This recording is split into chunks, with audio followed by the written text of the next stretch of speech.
Computer ने timing भी start कर दिया है रिकॉर्डिंग, अभी बच्चे ज्वाइन नहीं होंगे तो उनको एब्सेंट मानेंगे कंप्यूटर। कंप्यूटर ना मेरी सुनता है ना तुम्हारी सुनता है। चलिए, I hope you can see the screen. Following is the balance sheet of holding and subsidiary on March 17, 100 each. So यहाँ 8,000 shares है. Capital reserve, general reserve, profit and loss, trade payable, other current liability. Building, machinery, investment, 4,800 shares है. So holding has acquired 4,800 shares out of 8,000 is 60%. And minority will be 40%. ठीक है? Then we have inventory, trade receivable, cash. और date क्या है balance sheet की? मार्च 17। आपको सुन रहा है ना, स्क्रीन दिख रहा है ना? जल्दी बोलो। दिख रहा है sir. Okay. On 1/4/16, beginning of the year, opening balance in general reserve and profit and loss is 2 lakh. Okay, ये opening balance 2 lakh each है. Holding acquired the shares on 1st July at a cost of 10 lakh. So हमारा जो year है वो 1/4/16 to मार्च 17 है, ठीक है? लेकिन date of acquisition 1st July है. So how many months pre? April May June, 3 months pre. And how many month post? July to next March, 9 month post. ठीक है? On 1st August, subsidiary limited distributed final dividend pertaining to the year ended March 16 and interim dividend of 80,000. So dividend की adjustment है. Final dividend received by holding was correctly adjusted against the cost of investment, whereas the entire amount of interim dividend received by it was recognized as an income in P&L. ठीक है? Market value of subsidiary on 1st July, building 6 lakh, machine 5 lakh, depreciation 12.5, 25%. 15 December, holding sold goods costing 1 lakh to subsidiary at a sale value of 1 lakh and 20,000. The goods are still lying unsold with subsidiary. On the above transaction, S Limited is yet to settle the outstanding balance. There was abnormal loss 42,000 on 1st June. There was another abnormal loss 24,000. Insurance claim received by it is 30. Prepare consolidated balance sheet. मैंने question read किया. Okay, हमने इतना ध्यान से नहीं read किया है, मतलब कि हमारे माइंड में पूरा क्वेश्चन बैठा थोड़ी है. अच्छा, ये एक बात बताओ, अभी हम शुरू कैसे करें वो बताओ. How do I start the sum? How to start the sum पहले वो बताओ. आफ्टर रीड करने के बाद हम सम स्टार्ट कैसे करेंगे पहले मुझे वो बताओ, जल्दी से बताओ माइक में. कैसे स्टार्ट करूं? अब नॉर्मल लॉस, अब नॉर्मल प्रॉफिट और डिविडेंड प्रॉफिट के अलावा सारा का एडजस्टमेंट अभी देख लेंगे. करेक्ट, बिल्कुल सही बोला आपने. वेरी नाइस, बहुत अच्छी बात है. कौन बोला ये? करण. करण बिल्कुल सही बोला है.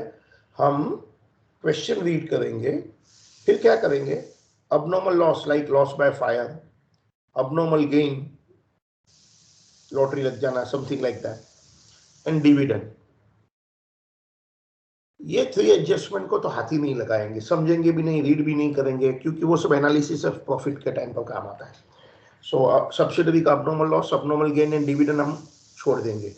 But forgetting abnormal loss, abnormal gain and dividend, बाकी की सब एडजस्टमेंट हम समझेंगे, उसकी जो भी वर्किंग करनी है कर देंगे. तो आप भी मेरे साथ में स्टार्ट करो.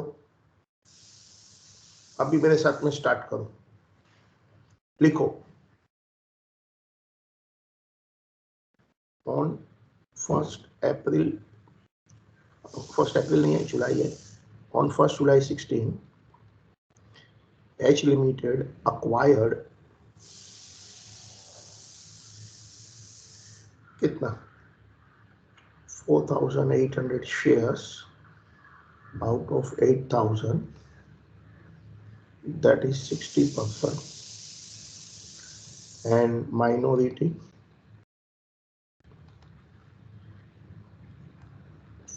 40%. ठीक है? ये पहला पॉइंट है.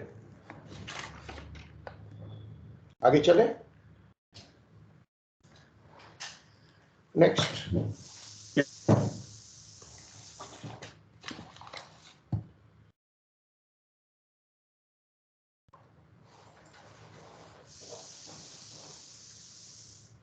नेक्स्ट क्या है, स्टार्ट करो।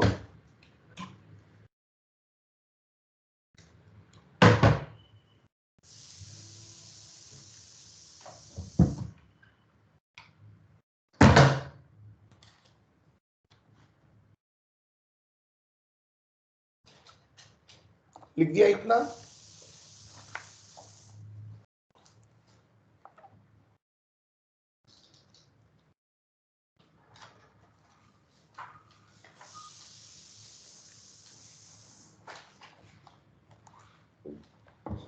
चले आगे लिखो। सेकंड, अभी एक एक एडजस्टमेंट सीक्वेंस में जाते हैं। 1 अप्रैल तो opening balance of general reserve and PNL दिया हुआ एनालिसिस के टाइम पर लगेगा। देन डेट ऑफ एक्विजिशन दिया है, ठीक है। नाउ एडजस्टमेंट 3 and 4 डिविडेंड का है, 3 and 4 डिविडेंड का है, हम लास्टली करेंगे। 5 and 6 रिवैल्यूएशन का है, वो अभी आज ही समझने वाले हैं, आज समझने वाले हैं। एक काम करते हैं ना, 7th करके रखते हैं ना, सब करने वाले हैं, क्योंकि 5 and 6 को थोड़ा ज्यादा टाइम लगेगा ना, जो लास्ट टाइम हमारा बाकी था। से 7th adjustment 15 December, holding sold goods costing 1 lakh to subsidiary at a sale value of 120। Holding ने बेचा है and the goods are unsold in subsidiary, ये कर देते हैं ना, unrealised profit. What is that, adjustment number 6, वो कर देते हैं। चलिए अब भी लिखना स्टार्ट। एडजस्टमेंट 6, holding sold goods to subsidiary, you know, 1 lakh का goods sold at 120, H made profit, okay कितना अनरियलाइज्ड प्रॉफिट है देखो, क्लियरली लिखा है। होल्डिंग ने 1 लाख का गुड्स सब्सिडरी को 120 में बेचा, होल्डिंग ने 20,000 प्रॉफिट कमाया, the goods are unsold with S, so H made profit. तो एंट्री किसको करना होगा, एच के व्यू पॉइंट से एंट्री करनी है। What entry, profit and loss debit to stock. बताओ पोस्टिंग कैसे होगी, स्टॉक बैलेंस शीट से लेस हो जाएगा, एंड होल्डिंग का प्रॉफिट एंड लॉस कहाँ होता है, CPL, consolidated profit and loss. ये सब्सिडरी के प्रॉफिट लॉस में नहीं आएगा, holding had made a profit, तो होल्डिंग का प्रॉफिट एंड लॉस तो कंसोलिडेटेड पीएनएल में होता है, ठीक है। कितने लोग को एडजस्टमेंट समझ में आ गया, एस वर्ड टाइप करो, समझ में आ गया तो एस वर्ड टाइप करो। Sir I was dropped from the meeting for a minute, आप मेरे को एक बार ये वाला पॉइंट वापस बता सकते हो क्या? क्या क्या वापस बोलो, एच लिमिटेड वाला पॉइंट वापस बता सकते हो क्या? I was dropped from the meeting, वो कोई पीएनएल वांदा वाला नहीं, टू स्टॉक, हाँ ये वाला। कोई वांदा नहीं, बता सकता हूँ। 7th adjustment can you read, yes sir, 15 का प्रॉफिट है वो समझा, उसका अभी रीड एंट्री करते हैं ना, अभी रीड करते हैं ना। ठीक है। 15 December, holding sold goods costing 1 lakh to subsidiary at a sale value of 120। किसने गुड्स बेचा है, एच लिमिटेड। राइट। कितना प्रॉफिट कमाया एच लिमिटेड ने, 20,000। So and the goods are unsold with subsidiaries, the stock is over valued. Yes. So मुझे stock को down करने की एंट्री बताओ क्या है, PNL debit to stock. Right. कौन पास करता है ये एंट्री, एच बेचा है तो एच करेगा। करेक्ट, बस तो एंट्री मैंने लिख दिया। पोस्टिंग कब करेंगे, जब एक्चुअल सम स्टार्ट करेंगे, ओके। एनीवे बट पोस्टिंग करेंगे कहाँ, स्टॉक में से लेस कर देंगे बैलेंस शीट में, हाँ नोट्स टू अकाउंट, हाँ। हाँ हाँ, स्टॉक में से लेस। और होल्डिंग का पीएनएल कहाँ होता है, होल्डिंग का पीएनएल कंसोलिडेटेड, ये वाला। पीएनएल, दैट्स इट, बस उतना ही बताया, ठीक है। ठीक। ओवर, चले आगे। अभी adjustment 8, on the above transaction to settle the outstanding balance. मतलब क्या, अरे subsidiary has to pay 1 lakh to holding, so subsidiary का क्रेडिटर इंक्लूड्स 1 lakh का होल्डिंग, 120 का होल्डिंग, एंड होल्डिंग का डेटर इंक्लूड 1,20,000 सब्सिडरी, तो क्या हो गया ये ट्रांजेक्शन, जल्दी से बताओ। I repeat, subsidiary has to pay 1,20,000 to holding, holding has to get 1,20,000 from subsidiary. उसको हम क्या बोलते हैं, ये वाला ट्रांजेक्शन को क्या बोलते हैं, इंटरकंपनी डेब्ट। क्या रूल है इंटरकंपनी डेब्ट का, क्या रूल है इंटरकंपनी डेब्ट का, याद करिए। सर ये 7th है, ये एडजस्टमेंट वो कट हो जाता है sir, debit credit. Right, by passing which journal entry, कौन किसको पे करना है वो भी इंपॉर्टेंट नहीं होता है। Credit the debtor, debit the creditor. Creditors to debtors, right. Yes sir. इसकी पोस्टिंग कैसे होगी, बैलेंस शीट से लेस कर देंगे, ये भी क्लियर। जर्नल एंट्रीज क्रेडिटर्स टू,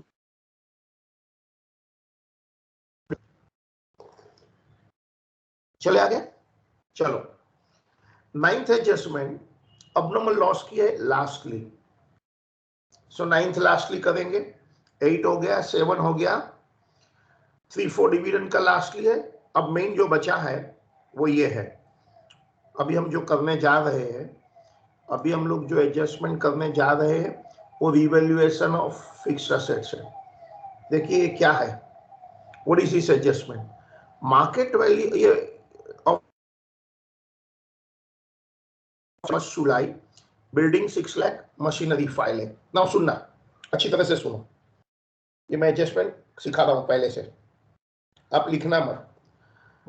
अभी मैं जो करने जा रहा हूं वो एडजस्टमेंट 5 है, वो है रिवैल्यूएशन ऑफ, आप 1 मिनट के बाद लिखना, मैं बोलेगा, revaluation of assets of subsidiary on date of acquisition, that is exactly adjustment क्या है। Many a time when subsidiary holding company acquires the shares of a subsidiary, holding feels that subsidiary assets are not properly valued, either they are undervalued or overvalued, so holding wants the new value, fair value, proper market value to be reflected in the financial statements of subsidiary। वापस सुनना मैंने क्या बोला, holding ने जब shares acquire किए subsidiary का, तब होल्डिंग को लगता है सब्सिडरी का assets are not properly valued, तो सब्सिडरी उसे रीवैल्यू करना चाहती है। एग्जांपल समझो, on the date of acquisition 1 July, building है सब्सिडरी की बुक में, इसकी ओल्ड बुक वैल्यू 5 लाख है, और उस दिन न्यू मार्केट वैल्यू से 12 लाख है। तो सब्सिडरी को लगता है कि, अरे सॉरी, होल्डिंग कंपनी को लगता है कि सब्सिडरी की किताब में जो 5 लाख रुपीस असेट्स है on the date of acquisition वो प्रॉपर नहीं है, 12 लाख होना चाहिए। तो सब्सिडरी क्या करती है, बिल्डिंग की वैल्यू 7 लाख से इंक्रीज करेगी by passing journal entry building to profit on revaluation. इसकी पोस्टिंग कहां करेंगे, बैलेंस शीट में बिल्डिंग 7 लाख ऐड कर देंगे और profit on revaluation pre profit में चला जाएगा, all profit up to the date of acquisition pre profit चला जाएगा। मैं वापस बताता हूं, द एडजस्टमेंट जो हम सीख रहे हैं वो revaluation of assets of subsidiary on the date of acquisition 1 July कर रहे हैं। ओल्ड बुक वैल्यू 5 लाख है बिल्डिंग की, and new market value 12 lakh है, and holding want 12 lakh to appear in the subsidiary. So holding will increase the value of assets by 7 lakh by passing the entry building to profit on revaluation. Profit on revaluation, इसकी posting कैसे करेंगे, building को balance sheet में है और ये analysis में pre में लिखेंगे। वाई प्री में लिखेंगे, all profit all loss up to the date of acquisition तो प्री में होता है। Over, next point. अच्छा, एक बार बिल्डिंग की वैल्यू चेंज कर दिया तो डेफिनेटली बाद में तो नया डेप्रिसिएशन करना होगा, तो मुझे कुछ डेप्रिसिएशन भी तो इंक्रीज करना पड़ेगा ना, क्योंकि हमने अभी तक ओल्ड वैल्यू लिखा था, ओल्ड डेप्रिसिएशन लिखा था। अब असेट की वैल्यू इंक्रीज कर रहे हैं तो डेप्रिसिएशन की भी एंट्री कर देंगे। ओवर, चलिए, तो ये एडजस्टमेंट के साथ, ये बैकग्राउंड के साथ आप अभी लिखना स्टार्ट करो।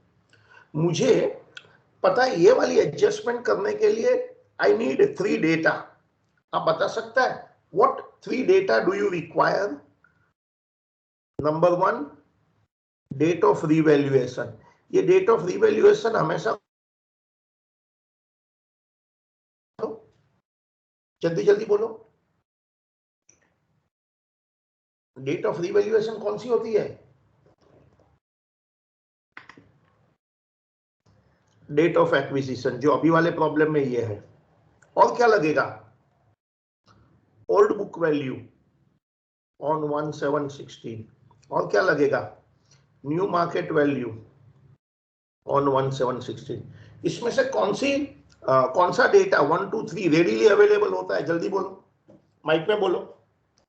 विच data out of 1 2 3 are readily available? जल्दी से माइक में बोलो।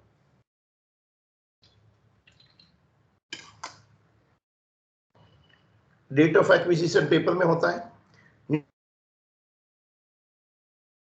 होता है। मुझे मेहनत जो करनी पड़ेगी वो ओल्ड बुक वैल्यू कैलकुलेट करनी पड़ेगी on the date of acquisition.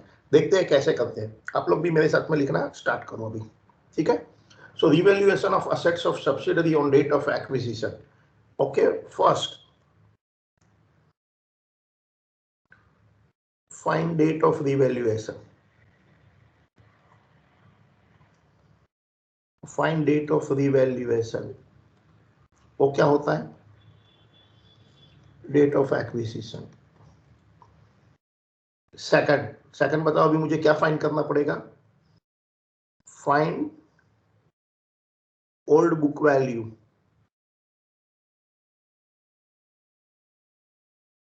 On 1/7/16। किसकी? बिल्डिंग की और मशीन की। Okay, find old book value. आप लोग मेरे साथ में है ना? माइक में बोलो जरा, क्योंकि आवाज नहीं आ रहा है आपका। इसके लिए स्क्रीन दिख रहा है and you are with me और नॉट? जल्दी से माइक में बोल दो। Yes. Yes, sir. Okay, find old book value. Find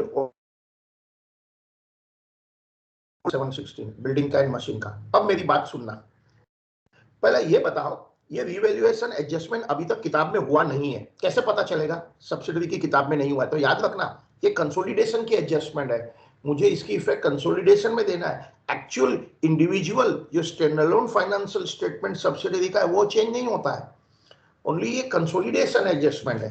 ये एडजस्टमेंट नहीं हुआ तब तो हमको दिया और हमको करना है, ठीक है? ये दिया हो गया होता तो हम क्या करते थे?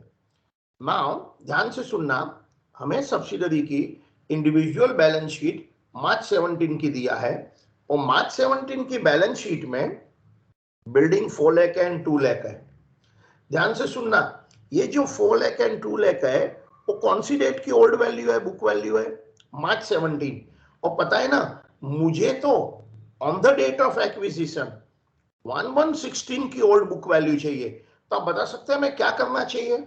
मुझे बैकवर्ड जाके क्या करना पड़ेगा? मेरे पास closing book value after depreciating the asset for full year दिया है। After depreciating the asset for full year end of the year March 17 दिया है। मुझे एंड ऑफ द ईयर की ओल्ड बुक वैल्यू नहीं चाहिए, मुझे तो on the date of revaluation, date of acquisition 1/16 old book value चाहिए। तो बता सकते हैं आप मैं क्या करेगा मैथमेटिकली? जल्दी बोलो, बट कौन से बताओ क्या करेगा? मेरे पास जो अवेलेबल है वो क्लोजिंग वैल्यू ऑफ मार्च 17 है, और that to after depreciating full year का डेप्रिशिएशन। मुझे बैकवर्ड 1/16 नहीं, सॉरी 1/16 नहीं, डेट ऑफ एक्विजिशन क्या है? 1/7/16 की बुक वैल्यू चाहिए। बोलो मैं क्या करूं? डेप्रिसिएशन रिवर्ट बैक कर ऐड कर देंगे सर वापस। हाँ, एड बैक कर देंगे। कितना मंथ का? उतना ही महीना का सर, 4 ये आपका 8 महीना का। 9 मंथ का, जुलाई टू मार्च का। 9 मंथ, हाँ। राइट, एग्जैक्टली, बहुत अच्छा बोल रहे हैं आप, वेरी नाइस। देखो, जो लोग पहली बार भी रिवैल्यूएशन एडजस्टमेंट सीख रहे हो सीख सकते हैं। एडजस्टमेंट क्या है? एडजस्टमेंट ये है कि मुझे on the date of acquisition 1 July subsidiary की असेट रिवैल्यू करनी है। तो सबसे पहला स्टेप तो मैंने फाइंड कर लिया कि date of acquisition, date of revaluation 1 July है। और मुझे 1 जुलाई की बुक वैल्यू फाइंड करनी है। अब उन्होंने जो दिया है वो तो क्लोजिंग वैल्यू ऑन मार्च 17 दिया है। उन्होंने जो दिया है वो तो क्लोजिंग वैल्यू ऑन मार्च 17 दिया है, जो ये 4 लाख था और 2 लाख था। अब मुझे तो on the date of acquisition चाहिए, तो मैं क्या करने वाला हूं, going backward 31 March to 1 July 9 month का डेप्रिसिएशन ऐड बैक कर देगा। तो ये कैलकुलेशन कैसे करेंगे, तो सुनिए, रेट ऑफ डेप्रिसिएशन बिल्डिंग का 12.5 है, मशीन का 25% है। अब मेरी बात, मैं उसमें 9 मंथ डेप्रिसिएशन ऐड बैक कर देगा, लेकिन हमें डायरेक्टली 9 मंथ का डेप्रिसिएशन नहीं मिलता, हमको डायरेक्टली 9 मंथ का डेप्रिसिएशन नहीं मिलता। तो सबसे पहले मैं फुल ईयर का डेप्रिसिएशन कैलकुलेट करता हूं, फुल ईयर 12 मंथ, एंड वो रेट ऑफ डेप्रिसिएशन 12.5% है। That means if rate of depreciation full year 12.5 है, तो ये जो एंडिंग वैल्यू है वो 87.5% होता है। Assuming opening balance of asset is 100 and 12.5% depreciation full year है, तो हमको क्लोजिंग वैल्यू 87.5 मिलता है। तो क्या आप मुझे बता सकते हैं फुल ईयर का डेप्रिसिएशन कितना होगा? क्रॉस मल्टीप्लाई के बताओ। 87.5 4 लाख का है, तो 12.5% कितना होगा? जल्दी से बताओ, जल्दी से बताओ। 4 लाख रुपीज खुद ही 87.5% वैल्यू है। 4 लाख 87.5 है, तो 12.5 कितना होगा? 57,143।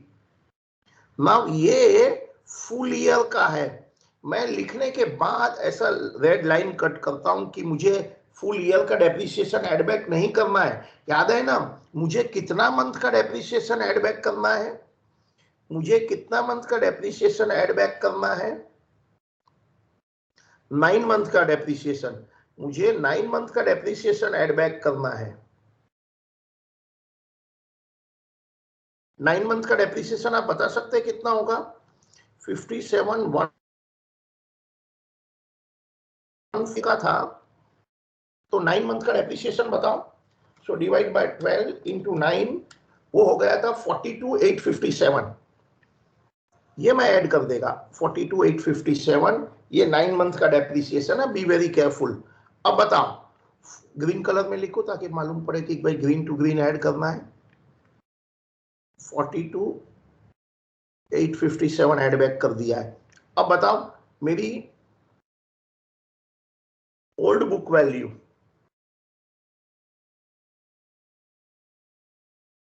ऑन 1/7/16 कितना आ गया? 4 लाख प्लस 4 लाख प्लस 42,857 हो गया 4,42,857। अच्छा, उसी दिन की न्यू मार्केट वैल्यू कितना दिया आपको पता है ना? उसी दिन का न्यू मार्केट वैल्यू कितना दिया है? 6 लाख दिया है। New market value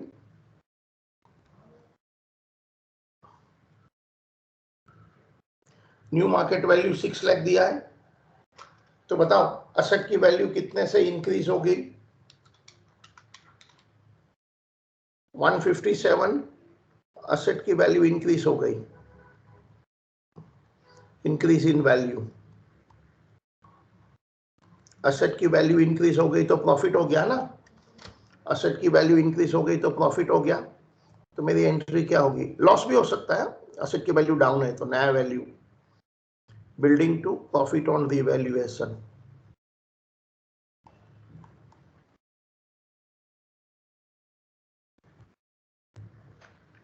okay, same way से मुझे अब मशीन कैलकुलेट करके दो कि मशीन की ओल्ड बुक वैल्यू कितनी है, तो मैं मानेगा आप समझ रहे हैं। अब सेम वे से मुझे मशीन का कैलकुलेट करके दो। मशीन का जो डेप्रिसिएशन रेट है, मशीन का जो डेप्रिसिएशन रेट है वो 25% है, मतलब कि जो 2 लाख बचा है वो 75% है। मुझे कैलकुलेट करके दो, मुझे बताओ मशीन का ओल्ड बुक वैल्यू कितना है, तो मैं मानेगा कि हम जो भी मेहनत कर रहे हैं वो सफल हो गया है। मैं चेक में आंसर लिखना, मुझे मशीन का ओल्ड बुक वैल्यू कैलकुलेट करके दो। हमको जो मशीन का वैल्यू दिया है 2 लाख, वो तो क्लोजिंग वैल्यू है। हमको जो मशीन की वैल्यू दिया है क्लोजिंग बुक वैल्यू है 2 लाख। पूरा ईयर का 25% डेप्रिसिएशन चार्ज करते तो 75% रहता है।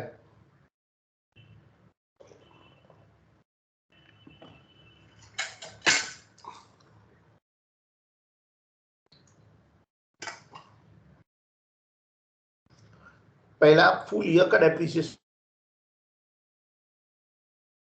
मगर उसके पर रेड कलर का लाइन कट करेंगे क्योंकि गलती से वो ऐड ना हो जाए।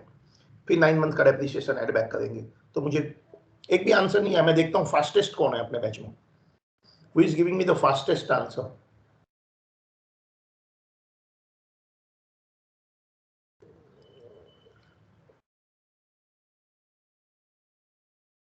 सची तुम लोग सब है कि नहीं है?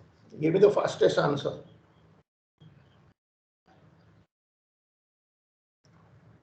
मेरा क्वेश्चन है कि 31 मार्च 17 की closing book value of the machine is 2 lakh, that to after depreciating 25% for full year, mean 75% value है।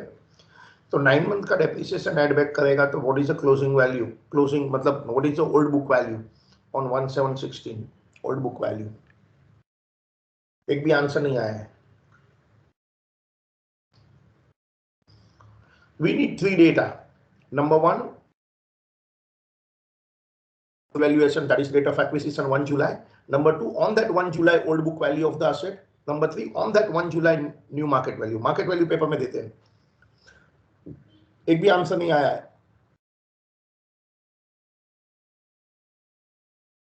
दूसरे बैच से तनिष्क ने फटाफट आंसर दे दिया था।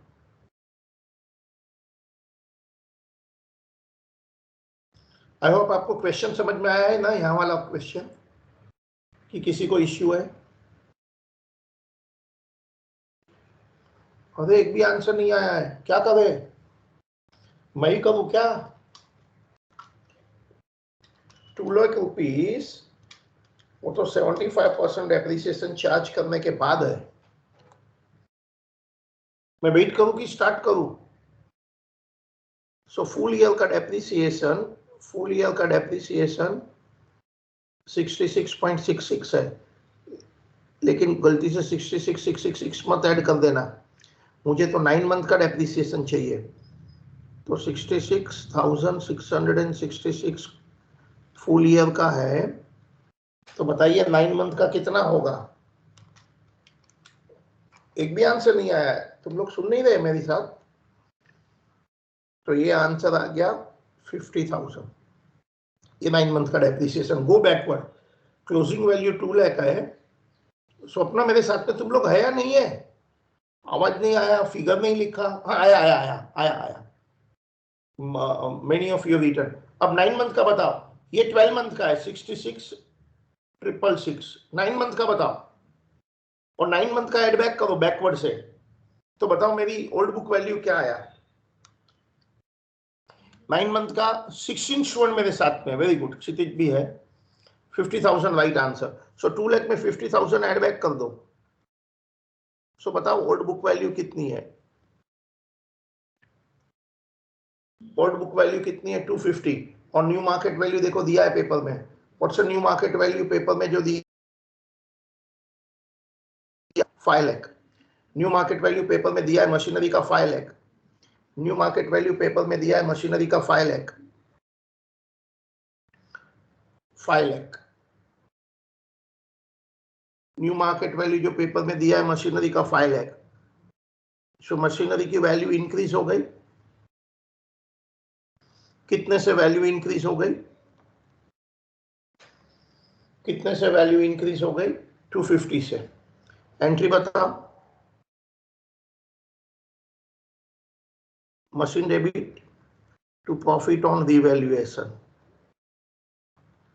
मशीन में हम लोग ऐड कर देंगे बैलेंस शीट में प्रॉफिट ऑन रिवैल्यूएशन प्री में लिखेंगे। Clear? Very good, most of you done right जो मेरे साथ में है। आगे अभी यही एडजस्टमेंट कनेक्टेड, क्या पॉइंट, क्या कॉन्सेप्ट बाकी है? जल्दी से माइक में बोलो एक जन। यही एडजस्टमेंट में और अभी क्या कॉन्सेप्ट बाकी है?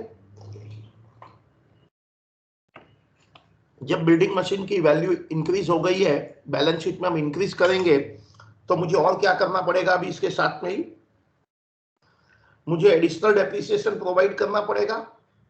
क्या करना पड़ेगा? क्योंकि हमने अभी तक तो किताब में, बुक्स में ओल्ड वैल्यू पर डेप्रिसिएशन किया है, तो अभी मुझे एडिशनल डेप्रिसिएशन प्रोवाइड करना पड़ेगा। So calculation of additional depreciation, कि जब असेट्स की वैल्यू इंक्रीज होती है तो my depreciation should also be increased, and the opposite, assets की वैल्यू डिक्रीज होती थी तो मुझे डेप्रिसिएशन कुछ कैंसिल करना पड़ता था, डिक्रीज करना पड़ता था। सो building and machine, you know, ये मुझे एडिशनल डेप्रिसिएशन कब से करना पड़ेगा? डेट ऑफ रिवैल्यूएशन 1 जुलाई के बाद करना होगा। सो जो डेप्रिसिएशन करना होता है वो depreciation on new value of asset, कब से कब तक? फ्रॉम 1 जुलाई to the end of year.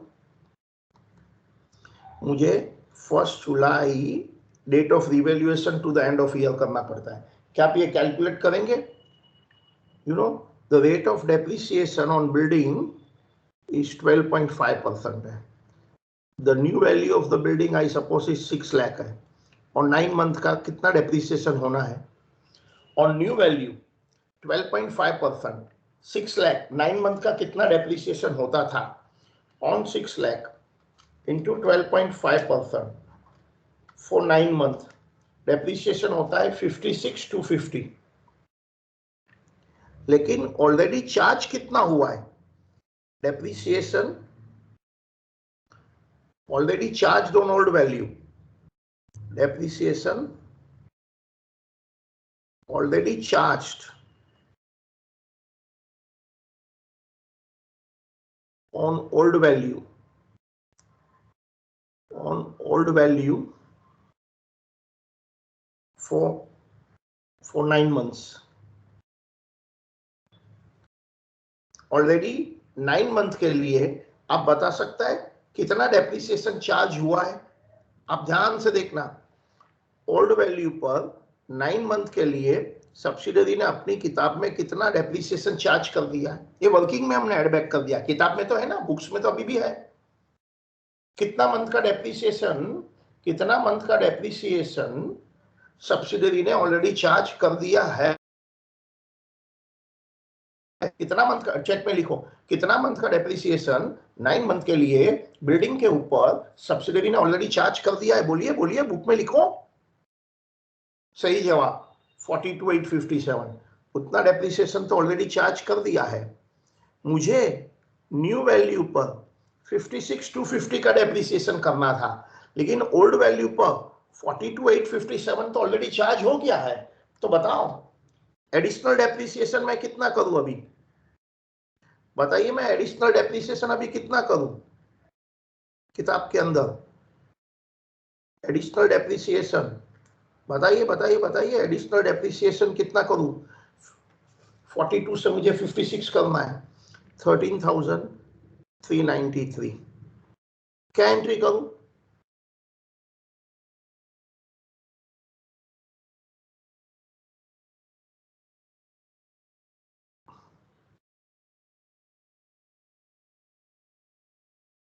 करिए, मुझे मशीन का कैलकुलेट कर दो एडिशनल डेप्रिसिएशन।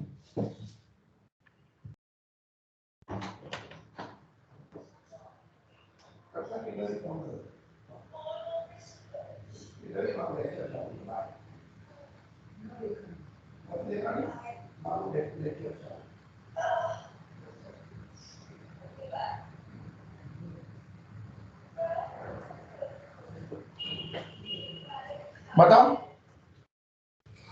मुझे मशीन का करके दो सेम वे। मशीन का क्षितिज अक्षर आप लोग ने बिल्डिंग का बताया है, वो तो मैंने भी बता दिया। इसकी पोस्टिंग कैसे होगी पता है? बिल्डिंग का बैलेंस शीट में लेस हो जाएगा एंड ये जो डेप्रिसिएशन है खुद, क्योंकि पोस्ट पीरियड का है, एनालिसिस ऑफ प्रॉफिट में पोस्ट में लिखेंगे। मशीन का मुझे बताओ, मुझे मशीन का कैलकुलेट कर दो, एडिशनल डेप्रिसिएशन कितना आने वाला है। देखता हूं फास्टेस्ट फर्स्ट कौन है। बहुत कंपटीशन है क्षितिज में और दूसरे लोगों में। एक साइड क्षितिज है, बाकी सब बच्चे एक साइड है। सची तुम्हारे से आंसर एक्सपेक्ट कर रहे हैं मैं। I am sure you can do it. Machine की मेरी new value of the machinery 5 lakh है, द रेट ऑफ डेप्रिसिएशन 25% है, द रेट ऑफ डेप्रिसिएशन 25% है, 5 लाख का मशीन है, डेट ऑफ रिवैल्यूएशन सर 437 होगा क्या? यस बिल्कुल सही। किसने बोला? करण। करण, तुम फर्स्ट आए लेकिन लिखे नहीं है तुम, जल्दी जल्दी लिखो नहीं तो दूसरा कोई लिख देगा। 25% of 5 lakh, new value 5 lakh का है, वो 93,750 होता है। लेकिन ऑलरेडी हमने कितना डेप्रिसिएशन पहले चार्ज कर दिया है? 50,000। पहले ऑलरेडी 9 मंथ का 50,000 तो चार्ज किया ही है ना, ओल्ड वैल्यू पर 50 तो चार्ज किया ही है, ओल्ड वैल्यू पर 50,000 तो चार्ज किया ही है। तो अभी जो मुझे एक्स्ट्रा डेप्रिसिएशन लगेगा, अक्षत सही है बेटा, क्षितिज अक्षत करण। सची तुम क्यों साइलेंट है? आर यू गेटिंग इट और नॉट? सची जवाब दो मुझे। यू आर गेटिंग तो भी हाँ है ऐसा बोलो, नहीं मिला नहीं समझा तो भी बोलो मुझे, तो I can explain. Yes, sir, I'm getting it. Very nice very nice, क्योंकि आप भी हमेशा आंसर देते हैं ना, इसके लिए मैंने बोला है। डेप्रिसिएशन टू मशीन, इसकी पोस्टिंग कैसे होगी? बैलेंस शीट से लेस हो जाएगा और डेप्रिसिएशन जब एनालिसिस ऑफ प्रॉफिट करेंगे पोस्ट में आएगा। पोस्ट में क्योंकि वो अप्रैल में जून जुलाई, मतलब सॉरी पोस्ट में क्योंकि वो जुलाई टू मार्च तक का है ना, डेट ऑफ एक्विजिशन के बाद का है। कितने लोग को ये रिवैल्यूएशन वाली एडजस्टमेंट कंप्लीटली समझ में आ गया है? तो एस वर्ड करो, ये कैलकुलेशन पार्ट एस माने समझ में आ गया है, जल्दी से।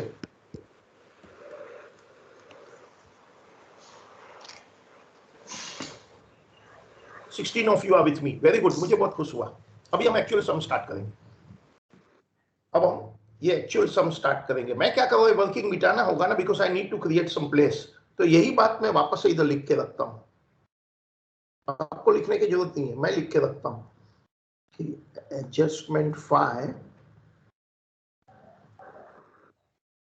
Building to profit on revaluation. You no need to write, आपको लिखने की जरूरत नहीं है। और वो हुआ था 157 143, आपको लिखने की जरूरत नहीं है। और एक machine to profit on revaluation, मैं इसके लिए लिखता हूं because I need to make some place for solving the sum, ठीक है। और एडजस्टमेंट 6 में आपने डेप्रिसिएशन के बारे में लिखा था, depreciation to building that was 13,393। आप लोग वर्किंग नोट स्टार्ट करो, वर्किंग नंबर 1 2 3, और डेप्रिसिएशन टू मशीन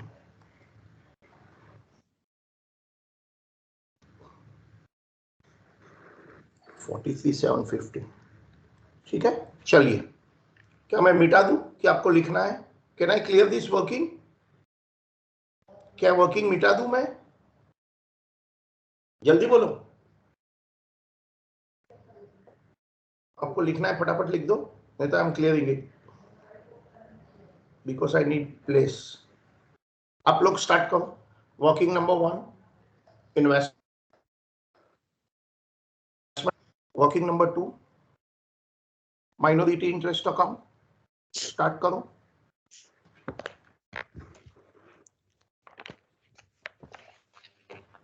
शुरू करें?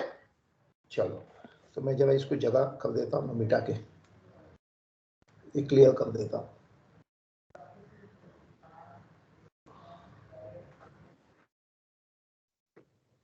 चलिए अभी स्टार्ट करो मेरे से,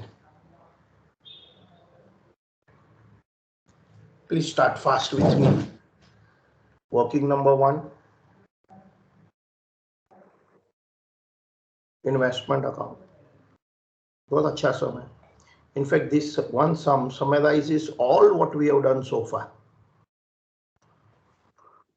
Working number 2,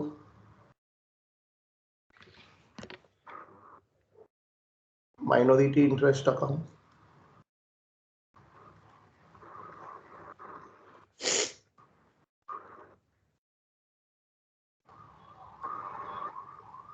Working number 3, consolidated GR. इसमें एडजस्टमेंट नहीं होता है।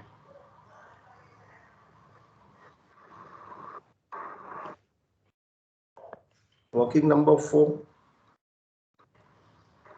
consolidated P&L, 6 लाइन छोड़ दे।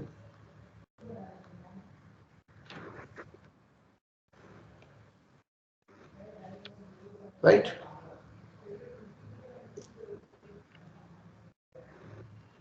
फिर वर्किंग नंबर 5, पता है ना, वर्किंग नंबर 5 में एस लिमिटेड का हम जनरल रिजर्व और पीएनएल की एनालिसिस करते हैं।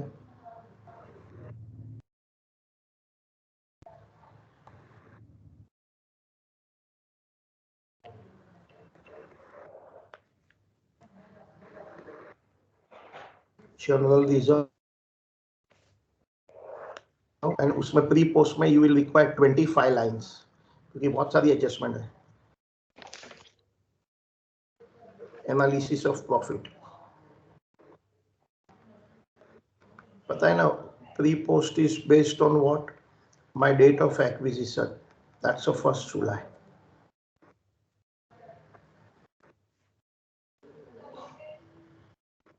जितना प्रॉफिट होता है सब्सिडरी में वो सबकी एक पोस्ट कॉलम बनती है, so post PNL, post GR.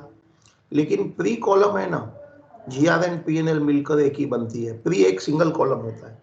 Post जितना रिजर्व है उतना, ये 25 लाइंस लगेगा। क्यों 25 लाइंस लगेगा? क्योंकि बहुत सारे ट्रांजेक्शन है।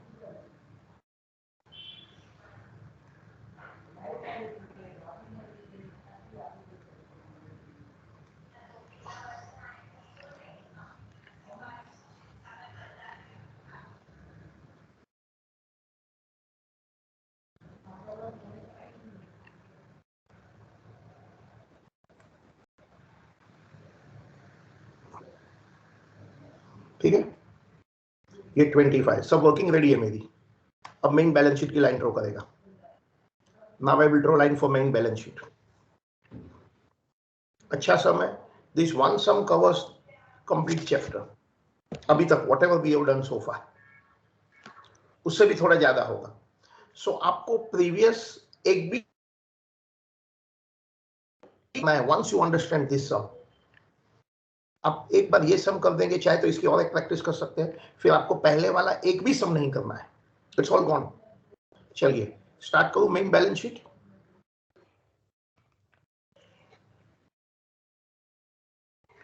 एस लिमिट, अरे holding company, H limited group,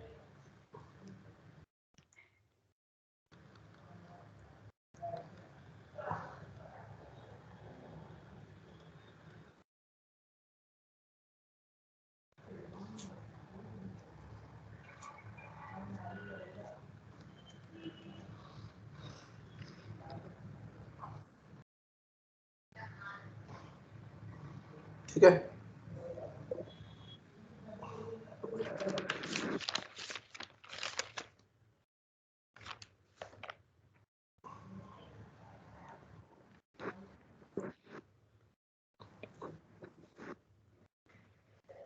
Sir, balance sheet we can do entire 1 page. 1 page मतलब हाँ कर सकते हैं, क्यों नहीं। मैं Sir, तो ये एक पसंद page करता हूँ कि है ना balance पेज फोल्ड, हाँ हाँ आराम से आराम से। मैं क्या पसंद करता हूँ पता है, कि पेज फोल्ड कर देता हूँ, हाफ पेज में बैलेंस शीट बनाता हूँ, उसी के बाजू के हाफ पेज में मैं नोट्स टू अकाउंट्स बनाता हूँ, तो मेरा लिखना बहुत आसान हो जाता है, but it's okay, that is my style. आप देख सकते हैं मैं हाफ पेज में नोट्स टू अकाउंट्स बनाता हूँ, हाफ पेज में बैलेंस शीट बनाता हूँ।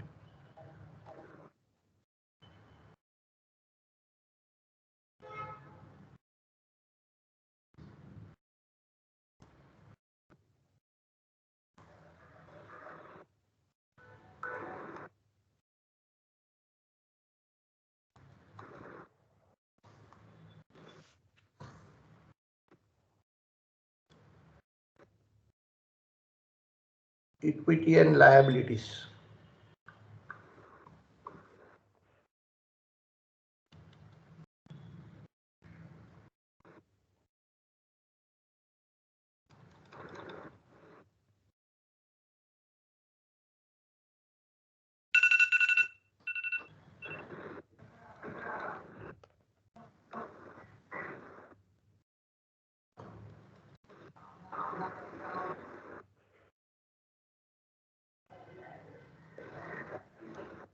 माइनॉरिटी इंटरेस्ट वर्किंग नंबर 2 से आएगा।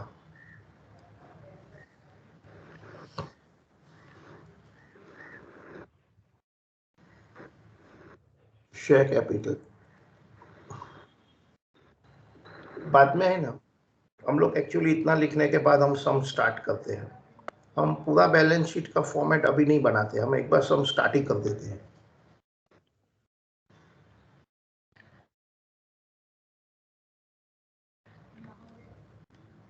ऑथोराइज्ड,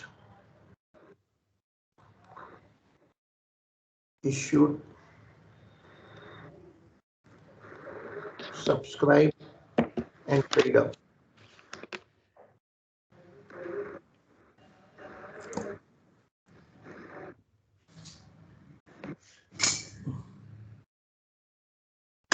चले आगे।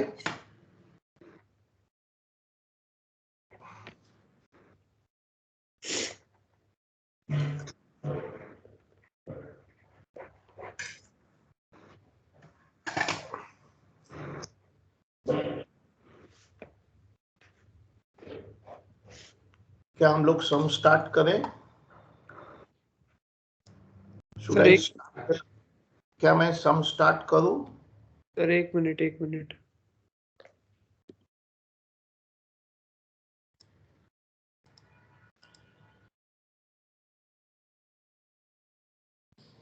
Once you are ready, R लिखना, चैट में R लिखो तो I will start the sum.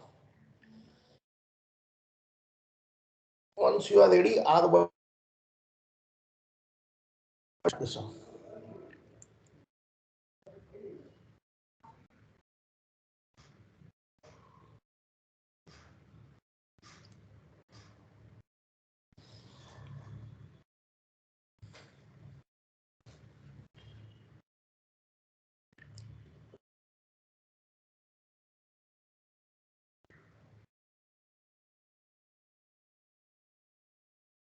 एक भी आर नहीं आया है आज चैट पर। आप लोग थोड़ा स्लो हो गए हैं, डिले हो गए हैं, क्यों लिखते नहीं है? एक भी स्टूडेंट ने आर वर्ड नहीं लिखा है।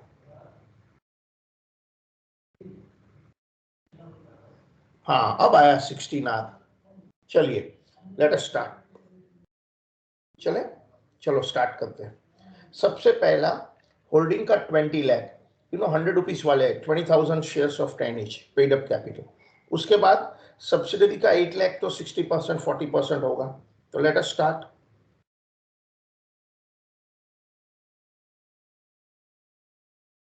$20,000 shares of 100 each, fully paid 20 lakh,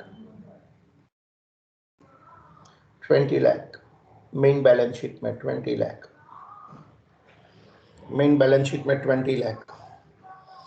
एक बार मैं कैपिटल बनाता हूं, उसके बाद में ऑलवेज मैं रिजर्व्स एंड सरप्लस की वर्किंग ऑन द स्पॉट कर देता हूं।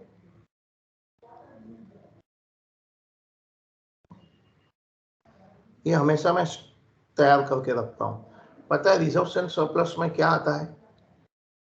कंसोलिडेटेड जीआर,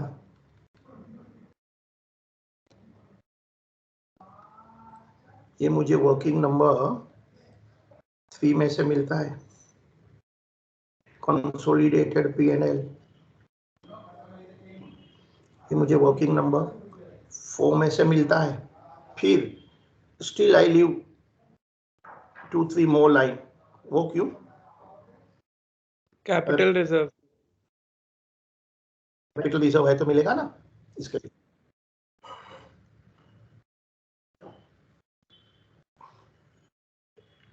चलिए चलो आगे चलो। सो अभी तक तो मैं क्वेश्चन पेपर में से ओनली एक ही ट्रांजेक्शन लिखा है, and that is paid up share capital of holding 20 lakh. अब आगे चलते हैं। Paid up share capital of subsidiary 8 lakh, paid up share capital of subsidiary 8 lakh. देखो paid up share capital of subsidiary 8 lakh, 60-40 करो।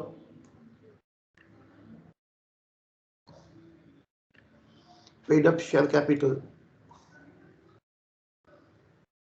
बाय शेयर कैपिटल 8 लाख का 60% 480, 8 लाख का 60% 4,80,000 एंड 40% माइनॉरिटी में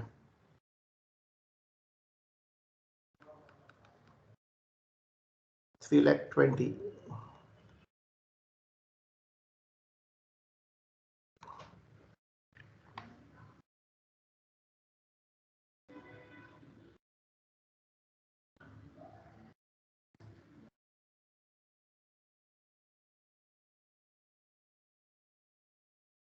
चले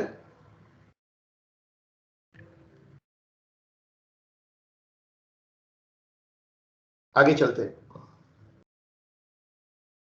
कैपिटल रिजर्व 2 लाख होल्डिंग का है, डायरेक्टली बैलेंस शीट में लिख देते हैं, वो भी इनर कॉलम में लिख देंगे। Capital reserve 2 lakh, capital reserve 2 lakh. You know why inner column? Inner column में क्यों लिखेंगे? बाद में cost of control investment account में से भी कुछ कैपिटल रिजर्व है तो इसमें प्लस कर देंगे। बाय चांस इन्वेस्टमेंट अकाउंट में कुछ गुडविल आया तो यहां से माइनस कर देंगे। कैपिटल रिजर्व एंड गुडविल का नेट फिगर लिखेंगे। So capital reserve 2 lakh, capital reserve 2 lakh. आगे चले। बाद में होल्डिंग कंपनी का general reserve 5 lakh, holding company का P&L 8 लाख। होल्डिंग कंपनी का general reserve 5 lakh, P&L 8 lakh, ये होल्डिंग कंपनी का है। बाद में पता है ना, हम सब्सिडरी को एनालिसिस करेंगे, वहां से जो आएगा वो इधर लिख देंगे जब भी सब्सिडरी से आएगा तब। फिलहाल होल्डिंग कंपनी का general reserve and P&L 5 lakh and 8 lakh. Holding company का general reserve 5 lakh 8 lakh, holding company का जनरल रिजर्व एंड P&L। उसके बाद सब्सिडियरी का जनरल रिजर्व है, सब्सिडियरी का P&L है। पता है ना, इसकी तो एनालिसिस करनी पड़ती है। सब्सिडियरी का general reserve and P&L 3 lakh and 4 lakh, तो इधर लिखेंगे एंडिंग में 3 लाख एंड 4 लाख। वही तो हमारा मेन सबसे इंपॉर्टेंट काम होता है। भैया मुझे होल्डिंग कंपनी का जो बैलेंस शीट में जनरल रिजर्व एंड P&L होता है उसकी एनालिसिस करके प्री पोस्ट फाइंड करने की होती है। ये मेन काम है कि मुझे 3 लाख एंड 4 लाख का एनालिसिस करना है प्री पोस्ट में। ठीक है, 3 लाख एंड 4 लाख। आगे चलते हैं।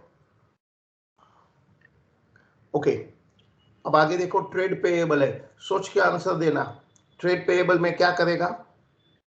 Holding 3 lakh plus subsidiary 2 lakh, 3 + 2 5 हो जाएगा, एंड वो 5 में से 120 क्रेडिटर माइनस करना है ना। 3 + 2 5 - 120 करिए, क्रेडिटर्स डेबिट है ना। चलिए, सो ट्रेड पेएबल, ट्रेड पे है तो फिर उसकी वर्किंग करेगा प्लस माइनस बताने के लिए।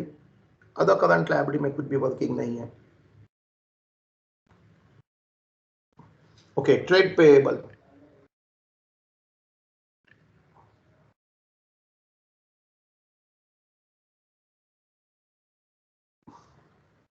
trade payable, holding, subsidiary and less intercompany debt.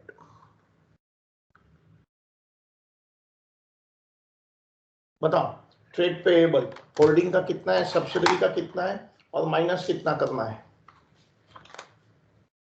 Holding 3 lakh, subsidiary 2 lakh and minus 120 intercompany. वो सब करने के बाद 380 outer column. So trade payable 380, consolidated balance sheet में 380 trade payable, consolidated balance sheet में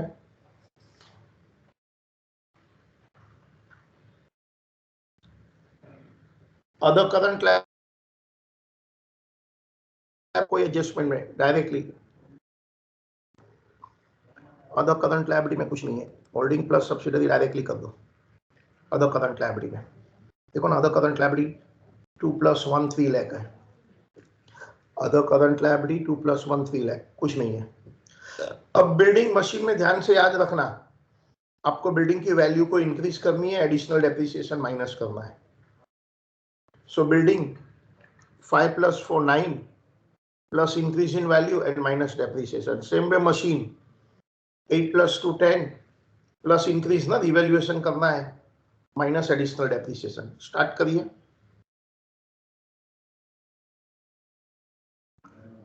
शुरू करें।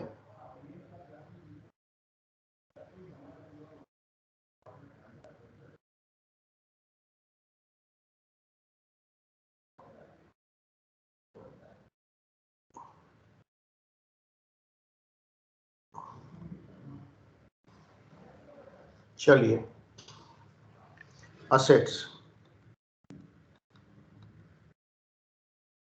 नॉन करंट,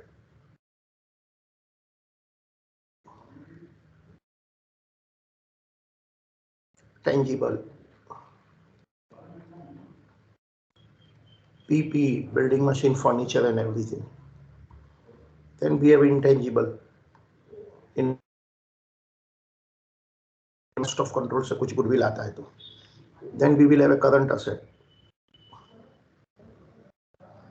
उसमें इन्वेंट्रीज में भी मुझे अनरियलाइज प्रॉफिट सब करना होगा, ट्रेड रिसीवेबल में भी मुझे इंटरकंपनी कैंसिल करना होगा,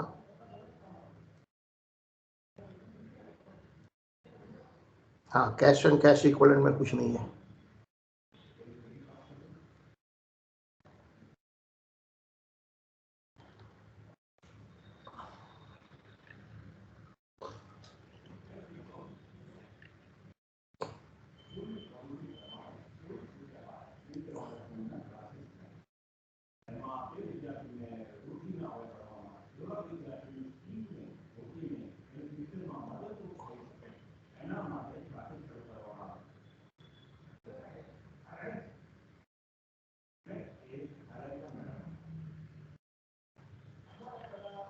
चले स्टार्ट करें। पीपी, अब मैं पीपी स्टार्ट करता हूं। Property plant and equipment, PP के अंदर बिल्डिंग, ठीक है, होल्डिंग का कितना है, सब्सिडरी का कितना है, add increase in value. Increase in value simple language में लिखा है, आप चाहे तो add profit on revaluation word भी लिख सकते थे, एंड लेस एडिशनल डेप्रिसिएशन। इतना करेंगे तो आपको बिल्डिंग का अमाउंट बाहर मिल जाएगा। Same way, exactly same way आप मशीनरी का भी करेंगे। का कितना है, सब्सिडी का कितना है, यहां भी इंक्रीज इन वैल्यू हो रहा है, प्रॉफिट ऑन रिवैल्यूएशन हो रहा है, डिक्रीज भी हो सकता है, ये हमने सब वर्किंग करके रखा है, and less additional depreciation.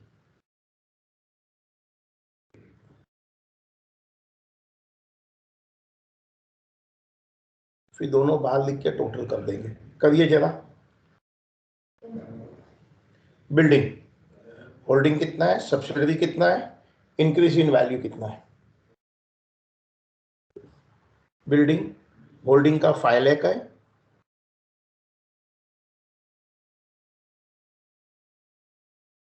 Subsidiary का 4 लाख था, फिर एप्रिशिएट हुआ था ना 157 143 से,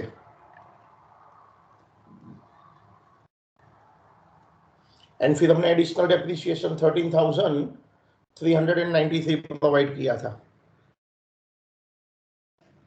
अब सेम स्टाइल से मुझे मशीन बाहर करके दो,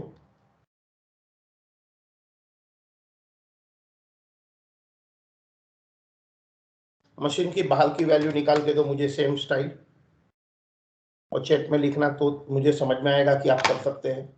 देखता हूँ फास्टेस्ट फर्स्ट कौन है, लास्ट टाइम क्षितिज था, ये टाइम देखता हूँ कौन है। देखो क्षितिज, तुझे करण से, सची से, स्वप्ना से और बाकी सब बच्चे है, ऐसा मत, अक्षत है, दर्श है। देखता हूँ मुझे मशीन का फाइनल फिगर कौन देता है, मुझे मशीन का फाइनल फिगर कौन देता है। पुराना फिगर आप चाहे तो मैं बोल सकता हूँ 8 लाख एंड 2 लाख का।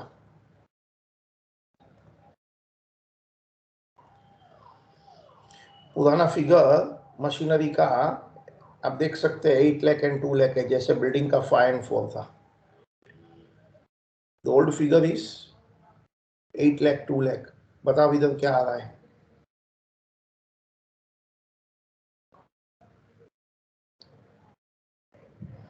किसका फास्टेस्ट आ रहा है, मशीन का बाहर का फिगर नहीं आया, नहीं आया अभी तक। देखो who can give me the fastest.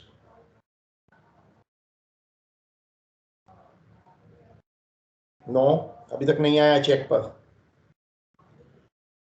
Machine का फास्टेस्ट कंपटीशन है सिटीजन अदर्स में। देखो देखो देखो, चलिए, नहीं आया, मैं लिखता हूं फिर बोलना मत। मशीन की इंक्रीज इन वैल्यू वर्किंग, देखो मशीन की increase in value journal entry में है ना, बिल्डिंग की वैल्यू 157 143 इंक्रीज हो गया था, मशीन का 250, मशीन में एडिशनल डेप्रिसिएशन 43,750 था। आया आया, किसका आया, क्षितिज। तुमने 2.5 कैसे लिखा है, मैंने फाइनल आंसर दिया है, पूछा है। Sir 12,06,250। 12,06,250, right. So increase in value 250 था, एक एंड मिनट, एडिशनल मैंने सर डेप्रिसिएशन कैलकुलेशन एरर किया। 43,750 था। सो फाइनल आंसर आ गया है 12,06,250। सो बिल्डिंग प्लस मशीन दोनों मिलाकर हो गया है 2250। That is property plant and equipment.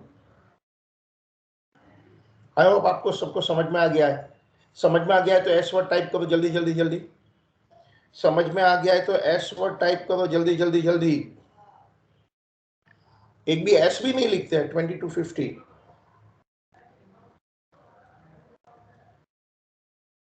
हाँ, एस सब लिखते हैं। गुड।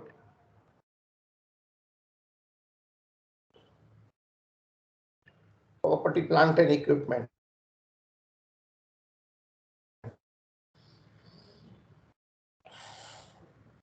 अब वीडियो देखने वाले को ये सम आपको खुद सॉल्व करना है एक बार, क्योंकि this one sum summarises all the previous sum. चलिए आगे, बाद में इन्वेस्टमेंट इन शेयर्स 940, पता है ना इन्वेस्टमेंट कहाँ लिखते हैं हम लोग, 940, ब्रिंग डाउन द बैलेंस।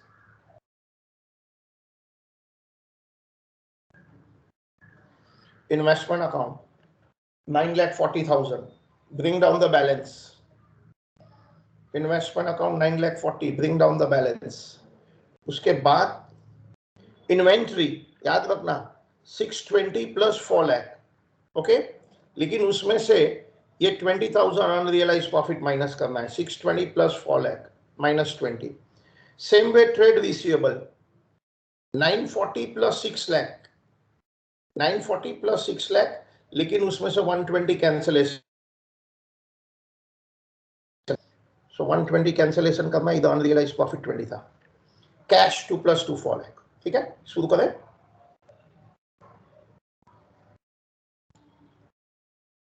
चलिए So trade receivable number 6.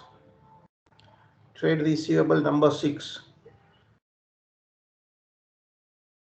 Sir पहले इन्वेंट्रीज आएगा ना number 5.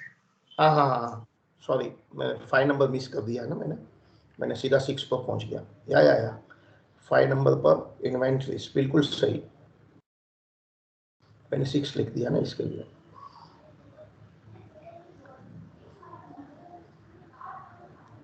Holding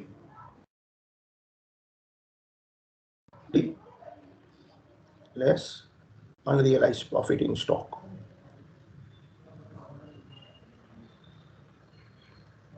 Okay, so inventory holding 620, subsidiary 4 lakh, and unrealized profit 20,000. So that comes 10 lakh. ठीक है, इन्वेंट्री के बाद ट्रेड रिसीव,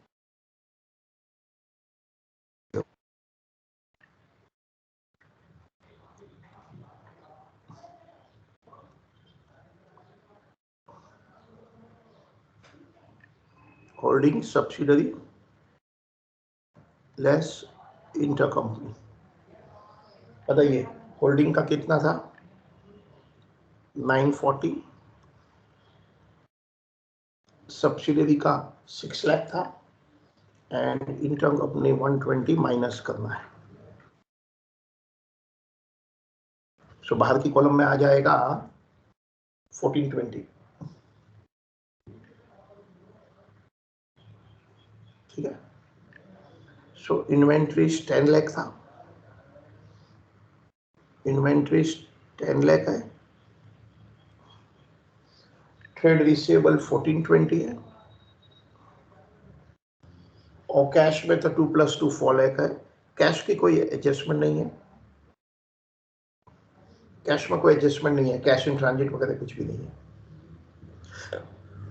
आपके सामने पूरी बैलेंस शीट रेडी है, चेक कर लो जरा, कंप्लीट बैलेंस शीट है.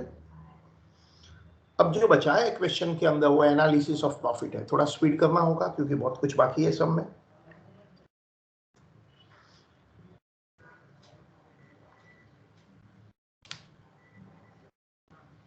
इतना हो गया तो ऑफ ओवर टाइप करो, तो हम एनालिसिस पर जा रहे हैं.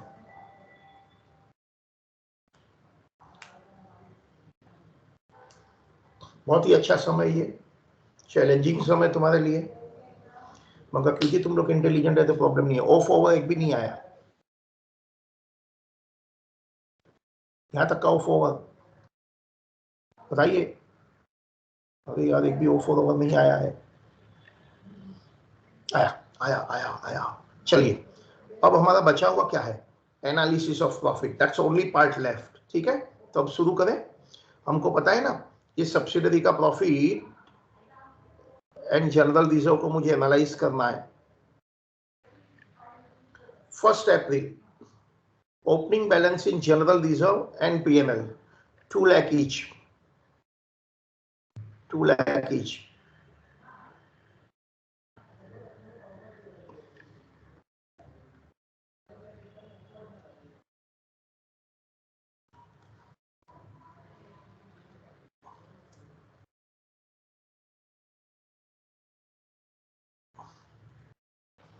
$2 lakh each. Opening balance of general reserve and profit and loss 2 lakh each. Opening balance of general reserve and profit and loss 2 lakh each. अब ध्यान से देखना, holding acquired 1 July at a cost of 10 lakh. I'll come back to this line. ठीक है, 1 August, ध्यान से सुनना, subsidiary distributed final dividend pertaining to March 16 means last year,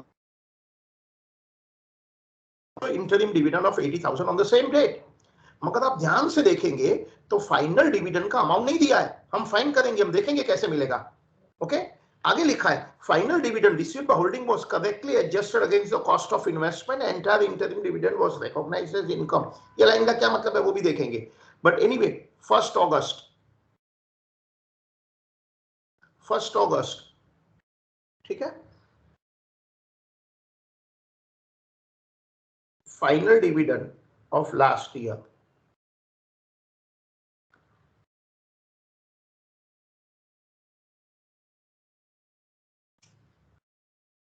amount नहीं है, कोई वादा नहीं, question mark. And interim dividend, interim dividend ये 80,000 है। I will come back to the amount, देखेंगे हम कैसे निकालेंगे। इंटरिम डिविडेंड 80,000 है, फाइनल डिविडेंड का अमाउंट मिसिंग है, क्वेश्चन मार्क, लेकिन इंटरिम डिविडेंड 80,000 है। विल सी कैसे कैलकुलेट करना है,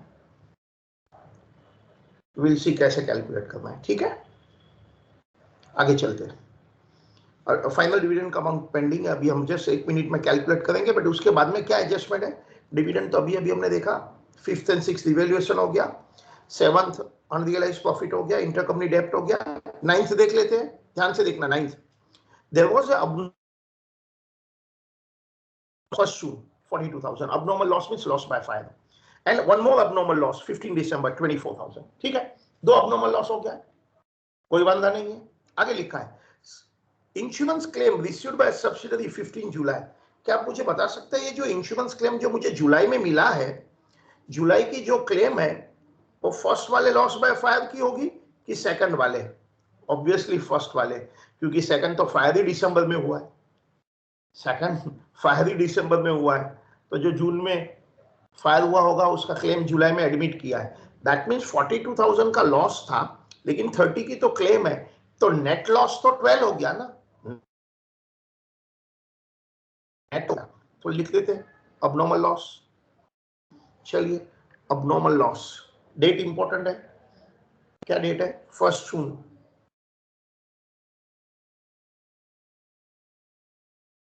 abnormal loss net of claim, PNL में तो 12 ही डेबिट करते हैं ना, जर्नल एंट्री करते हैं, याद करो। इंश्योरेंस अपना loss by fire debit 12, insurance company debit 30,000 to goods like that, तो 12 आएगा। एंड 15 दिसंबर को भी एक अबनॉर्मल लॉस हो गया है,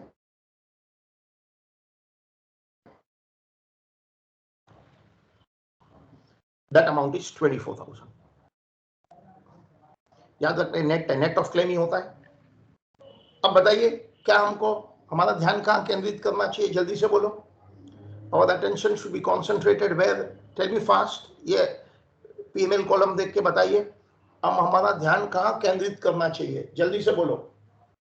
where should be focus fast to find which figure, where should be focus our attention now to find which figure? Sir current year profit. नहीं, उसके पहले वो निकालने के लिए which figure should be focus? Dividend sir, final dividend last year. Final dividend का amount के ऊपर फोकस करना पड़ेगा। चलो कैसे, ध्यान से देखना। S distributed final dividend for that last year, उसी के ऊपर ध्यान देते हैं, बट अमाउंट नहीं दिया है। आगे received by holding was correctly adjusted against the cost of investment. Interim dividend बाद में बात करते हैं। फाइनल डिविडेंड का treatment, final dividend of last year जो मुझे मिला होगा, मैंने correctly against the cost of investment adjust किया है। कोई इसी का मतलब बता है, एडजस्टमेंट फॉर का कोई मतलब बता सकते हैं? जब हमें होल्डिंग कंपनी को लास्ट ईयर का डिविडेंड मिलता है उसे हम प्री डिविडेंड बोलते हैं। तो बैंक डेबिट टू डिविडेंड, वो डिविडेंड हम कहां लिखना चाहिए? इन्वेस्टमेंट में लिखना चाहिए कि पीएनएल में लिखना चाहिए? जल्दी से माइक में बोलो। जब हमें होल्डिंग को प्री डिविडेंड लास्ट ईयर का फाइनल डिविडेंड मिलता है तो बैंक टू डिविडेंड, क्या वो डिविडेंड पीएनएल में जाना चाहिए, पीएनएल मैच करना चाहिए? जल्दी से बोलो माइक में। क्या पीएनएल? गलत जवाब, वेरी बैड आंसर। सर दो बार इन्वेस्टमेंट, चिल्लाया पहले भी। इन्वेस्टमेंट। हमको प्री डिविडेंड हमेशा इन्वेस्टमेंट में लिखना चाहिए, याद करिए। ओल्ड प्रॉफिट में से डिविडेंड मिलता है तो कहां लिखना चाहिए? इन्वेस्टमेंट। सबको ये बात समझ में है? ओके। एंड अब एडजस्टमेंट बिफोर की फर्स्ट लाइन पढ़ो, क्या लिखा है? Final dividend received by holding is what? आगे पढ़िए लाउडली। एडजस्टमेंट फॉर की फर्स्ट लाइन लाउडली पढ़ो। Final dividend received by holding is correctly adjusted against the cost of investment, बराबर है ना? यस। देखो, सब्सिडरी ने जो भी फाइनल डिविडेंड डिक्लेयर किया होगा उसका 60% तो मुझे मिल गया है।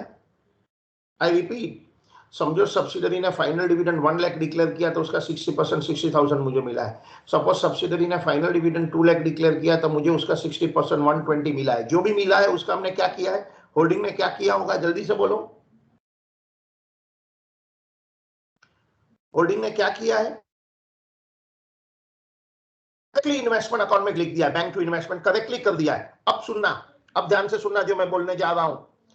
होल्डिंग ने जब इनिशियली शेयर परचेस किया था कितना अमाउंट दिया था पेमेंट? होल्डिंग ने इनिशियली जब शेयर 10 लाख दिया है, लेकिन आप इन्वेस्टमेंट अकाउंट का एंड ऑफ द ईयर का बैलेंस देखिए, इन्वेस्टमेंट अकाउंट का end of the year balance देखिए, इन्वेस्टमेंट अकाउंट का एंड ऑफ द ईयर देख के आपको कुछ अजीब सा लगा? इन्वेस्टमेंट अकाउंट का एंड ऑफ द ईयर का देख के कुछ अजीब सा लगा? हाँ सर। ओनली 940 दिखता है। मैंने शेयर 10 लाख में परचेस किया है तो एंडिंग बैलेंस 940 में दिखता है। सुनो, इनिशियली तो मैंने कॉस्ट 10 लाख में दिया होगा, लेकिन फाइनल बैलेंस तो 940 दिख रहा है। दैट मींस डिफरेंस कितना है? 60,000 वो क्या होगा? 60 प्री प्रॉफिट। हमें फाइनल डिविडेंड मिला है ना ड्यूरिंग द ईयर, वो होगा ना, उन्होंने लिखा था ना। फाइनल तो बताइए 60,000 क्या है? Final dividend Dividend of last year, pre-dividend of last year received by holding is 60. Final dividend of last year, pre-dividend of last year received by holding and correctly credited to investment is 60. बात समझ में आया कुछ? Yes वापस sir. से सुनो, वापस से सुनो। देखो, यदि मैं होल्डिंग का इन्वेस्टमेंट अकाउंट बनाता हूं तो इनिशियली तो मैंने 10 लाख में इन्वेस्टमेंट परचेस किया है, लेकिन क्लोजिंग बैलेंस तो मुझे 940 दिख रहा है। That means during the year मैंने 60 इधर लिखा है, वो 60 लिखा है, वो क्या होगा? वो 60 लिखा है, वो क्या होगा? वो 60 लिखा है, बताइए क्या होगा? That is nothing but the pre dividend correctly credited to investment account. और पता है होल्डिंग कंपनी को तो अपना शेयर 60% मिलता है, तो आप सोच के आंसर दो, सब्सिडरी ने पूरा का पूरा टोटल डिविडेंड कितना डिक्लेयर किया होगा? मेरा 60% 60,000 है, तो सब्सिडरी ने टोटल प्री डिविडेंड कितना डिक्लेयर किया होगा? टोटल टोटल लिखो ये बात। चलिए, calculation of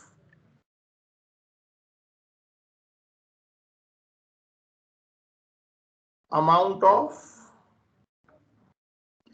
final dividend declared by subsidiary limited. ठीक है, तो सुनो, ये हम लोग कैलकुलेट करने जा रहे हैं। कॉस्ट ऑफ इन्वेस्टमेंट, क्या मैं लेजर के फॉर्म में लिखूं कि स्टेटमेंट के फॉर्म में लिखूं? 10 लाख था,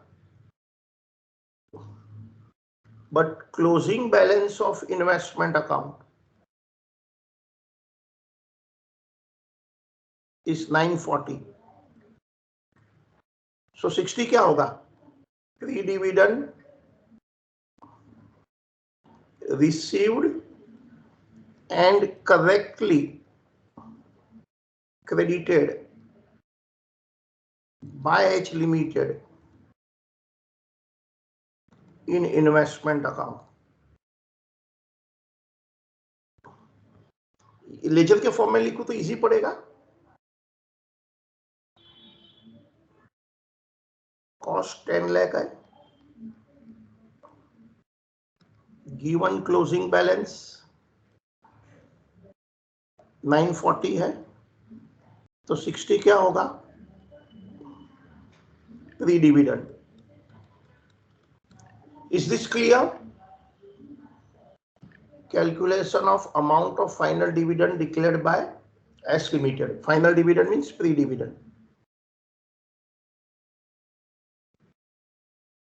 Okay. Up, since holding share was 60%, total final dividend declared and paid by S limited, 60,000 तो मेरा शेयर है 60%, तो टोटल कितना डिविडेंड दिया होगा? 1 लाख दिया होगा, उसमें से 60 मुझे मिला है, 40 माइनॉरिटी को मिला है। कितने को ये एडजस्टमेंट समझ में आया? एस वर्ड टाइप करो जल्दी से, अरे जल्दी करो, टाइम कम है।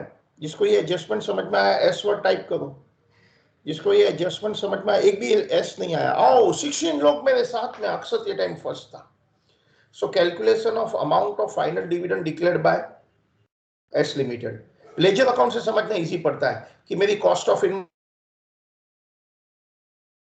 लेकिन गिवन क्लोजिंग बैलेंस ओनली 940 है। सो ड्यूरिंग द ईयर मैंने इन्वेस्टमेंट में 60,000 को क्रेडिट किया है, और एडजस्टमेंट में क्लियरली बताया था कि holding company has correctly credited pre dividend final dividend of last year to investment account, तभी तो 10 का 940 हो गया। लेकिन मैंने जो 60 क्रेडिट किया वो तो मेरा शेयर होता है ना, माइनॉरिटी अपना शेयर लेके गया, मेरा शेयर 60% है, तो टोटल फाइनल डिविडेंड तो 1 लाख ही दिया होगा ना। दिया है, इतिहास है, हिस्ट्री है, मिल गया था भूतकाल। मुझे 60% 60,000 मिल गया, माइनॉरिटी को उसको मिल गया। ये पूरी एडजस्टमेंट खाली अमाउंट ऑफ फाइनल डिविडेंड में कर दिया। क्या कॉपी हो गया तो सी बोलो, तो मैं आगे अभी स्टार्ट करता हूं सम को। कॉपी हो गया तो जल्दी से सी वर्ड लिखो चैट में, सो दैट आगे स्टार्ट कर रहा हूं। कॉपी हो गया तो जल्दी से सी लिखो, so that I can start. चलिए, आपने पहले ही बोल दिया, आप समझ गए थे। एक भी सी नहीं आया है, अब बोलो ना, लिखो ना, तो मैं जरा फटाफट करता हूं। चलिए स्टार्ट करें। Final dividend 1 lakh, holding company ने, आई मीन सब्सिडरी कंपनी ने टोटल फाइनल डिविडेंड। चलिए फटाफट अभी ये क्लोज कर दो, फटाफट ये क्लोज कर दो। अब जो मिलेगा वो क्या मिलेगा? करंट ईयर प्रॉफिट में से जो भी बिल्टअप है।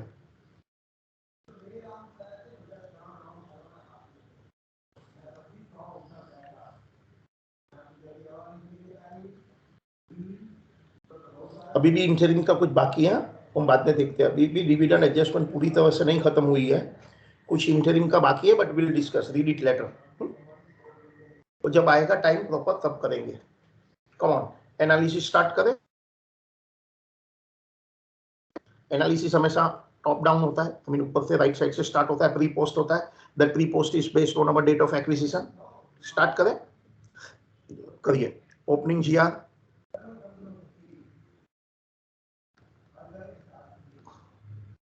आपको पता है प्री, क्योंकि ये डेट ऑफ एक्विजिशन से पहले का है। ओपनिंग P&L प्री, क्योंकि डेट ऑफ एक्विजिशन से पहले का है। करंट ईयर जीआर, पता है ना आपको क्या करना पड़ेगा? 3 मंथ 9 मंथ करना पड़ेगा। अप्रैल में जून 3 मंथ प्री, 1 जुलाई से 31 मार्च 9 मंथ पोस्ट। तो 1 लाख को कर दो 3 month 9 month, 1 lakh rupees general reserve को 3 मंथ 9 मंथ में डिवाइड कर दो, 3 मंथ 9 मंथ। करंट को भी आप 3 मंथ 9 मंथ कर दो, 4,16,000 को कर दो, 3 मंथ 9 मंथ 4,16,000 को, 3 मंथ 9 मंथ,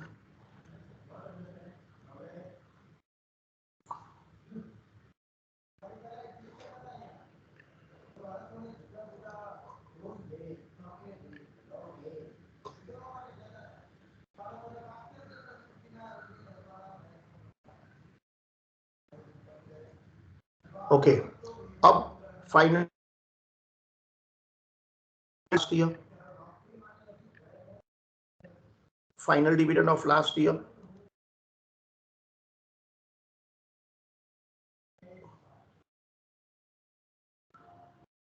माइनस में क्यों लिखा है? क्योंकि डेबिट में तो माइनस में होता है ना। प्री कॉलम में क्यों लिखा? अबे तो प्री में ही लिखेंगे ना, वो लास्ट ईयर का है तो, क्योंकि लास्ट ईयर का प्रॉफिट यूज होता है ना, लास्ट ईयर का प्रॉफिट यूज होता है, लास्ट ईयर का प्रॉफिट यूज होता है। Then interim dividend, date is very important interim dividend के लिए।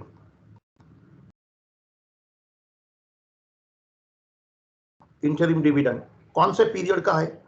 Interim dividend is always given from first day of the year to the date of declaration of dividend. So याद रखना 1 अगस्त को दिया है. So interim dividend में हमेशा current year का प्रॉफिट यूज होता है, अप्रैल May June and up to 1 जुलाई. उसके बीच में ये डेट ऑफ एक्विजिशन आ गया, तो आप बता सकते हैं कितना मंथ का प्री प्रॉफिट यूज हुआ है, कितना मंथ का पोस्ट प्रॉफिट हुआ है. हमारा टोटल डिविडेंड 80 दिया है. How many months pre profit and how many months post profit? 3 and 2. 3 and 2. 2 नहीं, ओनली 1. देखो ना, खाली जुलाई. हाँ सर, 1. 1 अगस्त को तो दे दिया है. 3 and 1, April May June pre and only July post, क्योंकि 1 अगस्त को दे दिया है. सो टोटल इंटरिम डिविडेंड जो 80,000 है उसको 3 मंथ 2 मंथ में डिवाइड कर दो. टोटल इंटरिम डिविडेंड जो 80,000 है उसका 3 मंथ एंड 2 मंथ में डिवाइड करो. सो ये 60 और ये 20. ओके, माइनस क्योंकि डेबिट में है.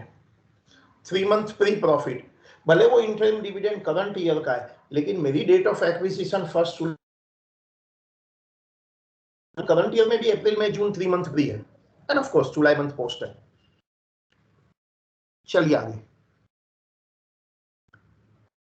आपने किसी को कोई भी एडजस्टमेंट नहीं समझता है तो उसका मतलब आपने मिनिमम 2 से ज्यादा लेक्चर एब्सेंट हो गए, क्योंकि एवरी एडजस्टमेंट में हमेशा 2 बार समझाता हूं. जैसे डिविडेंड का एडजस्टमेंट 2 बार समझाया है ऑलरेडी पहले. की डेट क्या है? सॉरी, इंटरिम डिविडेंड की डेट 1 अगस्त थी ना. ये 1 अगस्त है ना? ओके सर, ये 1 अगस्त है, तभी तो अप्रैल में जून जुलाई हुआ ना.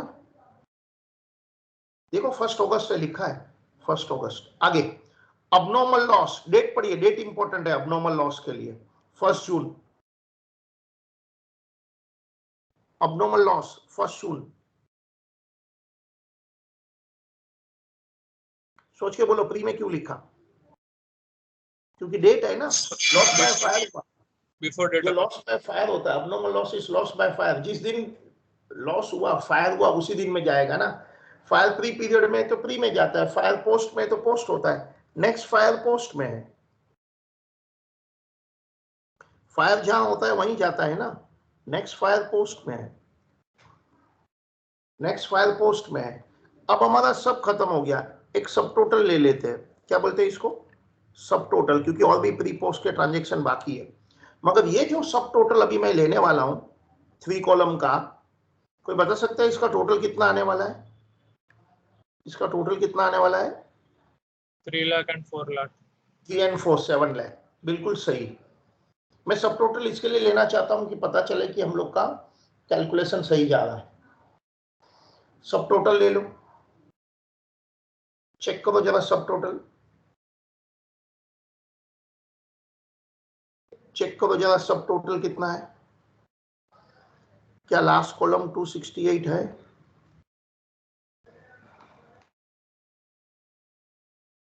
चेक करो 75 है भाई, तो मुझे बोलो, मैं आगे जाता हूं. चेक करो subtotal, please check the subtotal. Check the सब टोटल.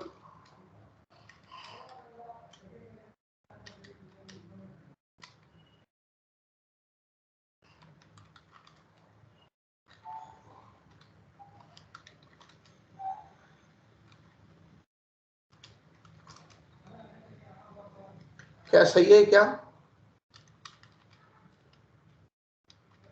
अरे सब टोटल चेक करो.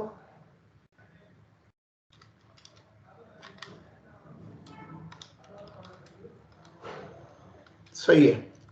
चलिए आगे. अब ट्रांजैक्शन चेक करते हैं, एडजस्टमेंट चेक करते हैं. Still what are the left out. हाँ देखो मेरे पास सब वर्किंग है.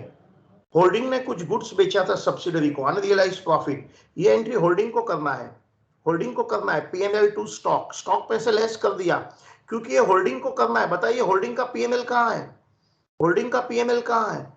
Left out adjustment. PNL to stock 20,000. Holding का पीएनएल कहां है? बताइए होल्डिंग का पीएनएल कहां है? होल्डिंग का पीएनएल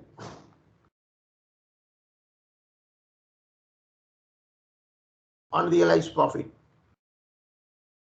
होल्डिंग का पीएनएल कंसोलिडेटेड पीएनएल होता है। यदि सब्सिडरी ने गुड्स बेचा होता था ना तो प्री पोस्ट में आता था, पोस्ट में based on date of sale. So consolidated PNL में एडजस्टमेंट 8 डेटर क्रेडिटर का हो गया, एडजस्टमेंट 9 बिल्डिंग डेबिट हो गया। सोच के बोलो प्रॉफिट ऑन रिवैल्यूएशन, सब्सिडरी की एसेट रीवैल्यू हो गया है। सोच के बोलो प्रॉफिट ऑन रिवैल्यूएशन कहां आएगा? 157 143 प्रॉफिट ऑन रिवैल्यूएशन कहां आएगा? सोच के बोलो, सोच के बोलो profit on revaluation of building कहां आएगा? 157 143 वाई प्री में?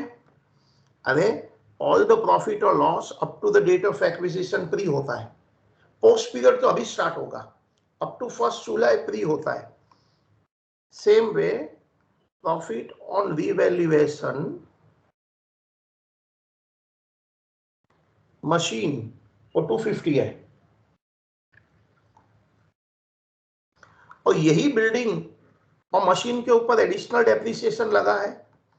सोच के आंसर देना, ये कहां जाएगा? Additional depreciation on building and machine कौन से पीरियड का है? अपने आप समझ जाएंगे। हमको एडिशनल डेप्रिसिएशन लगा है ना बिल्डिंग एंड मशीन का।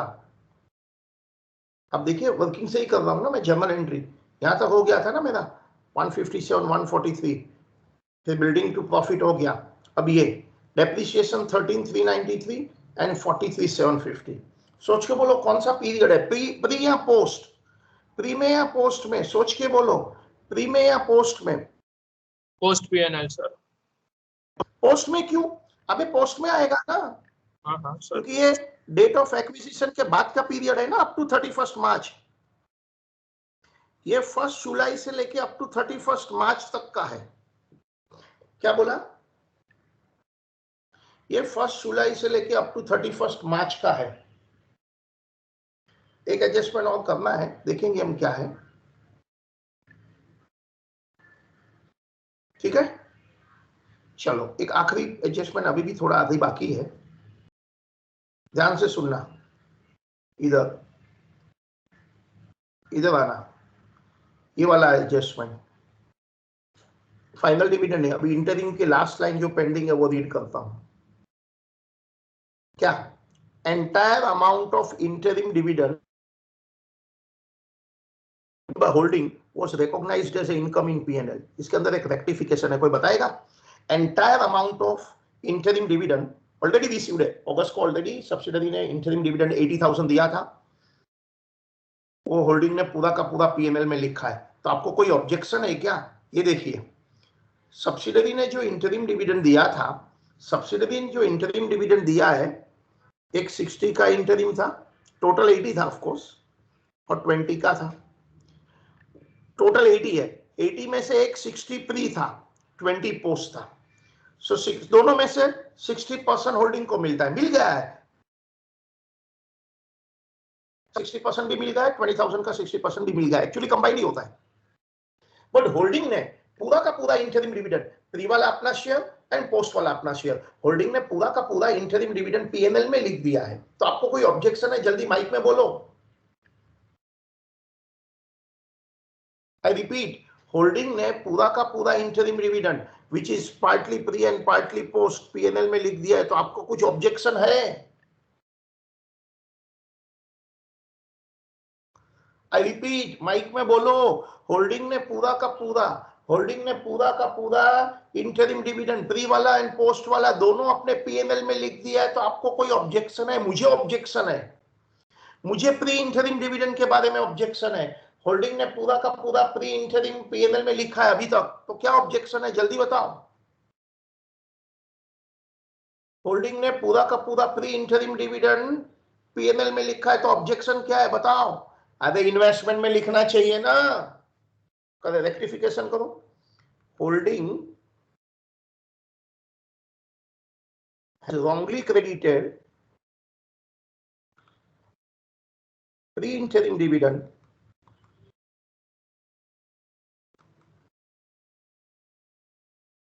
to P&L, hence rectify।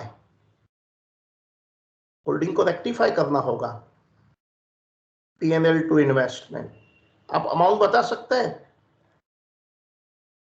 60% of 60,000 36,000। क्यों 60%? टोटल इंटरिम है ना, टोटल इंटरिम 80 था, उसमें से 60 प्री वाला है, 20 पोस्ट वाला है। लेकिन मुझे तो अपना शेयर 60% मिलता है, माइनॉरिटी अपना लेके जाता है, तो 60,000 जो प्री इंटरिम है उसमें से मेरा शेयर तो 60% है। So P&L to investment, P&L to investment rectify करिए, प्री इंटरिम, बस अभी पूरा सम खत्म हो गया।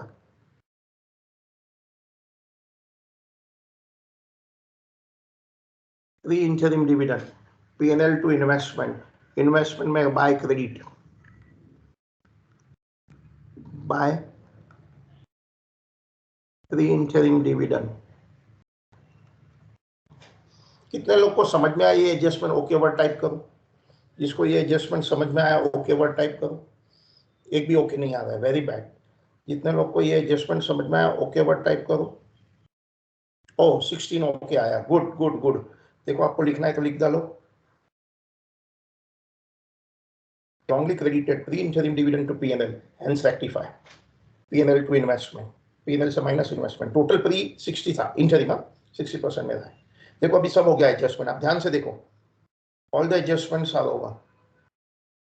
देखो फर्स्ट ओपनिंग बैलेंस जीआर था, second cost of investment, third fourth dividend था, फिफ्थ सिक्स रिवैल्यूएशन था, seventh unrealised profit in stock था, एट इंटरकंपनी डेब्ट था, नाइन्थ अबनॉर्मल लॉस था। सब हो गया है। चलिए आपने कर दिया ये, P&L में माइनस एंड इन्वेस्टमेंट में क्रेडिट, ओवर। अब सम खत्म हो गया, अब ये भी कंप्लीट कर दो, फाइनल टोटल ले लो, और फाइनल टोटल का होल्डिंग 60%,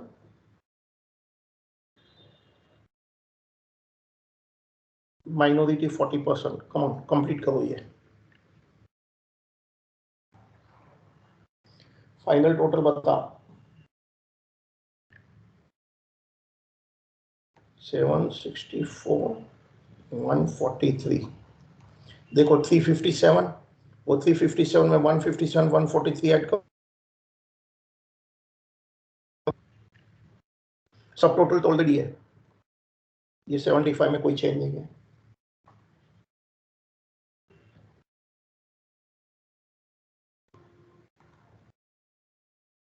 टू 268 में से 13 माइनस करो, 43 माइनस करो, डिवाइड करिए 60-40। सर राउंड ऑफ करना है ना सारे जो आंसर आए। नहीं नहीं, राउंड ऑफ मतलब पैसे नहीं लिखते। हाँ वही सर, मतलब इसका क्या है 458 पैसे नहीं लिखेंगे। Okay sir 458 486 486।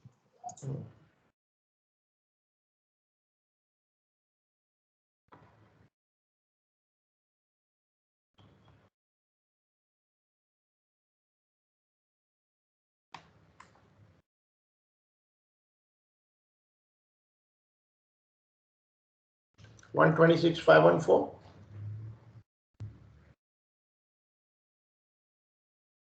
84 343।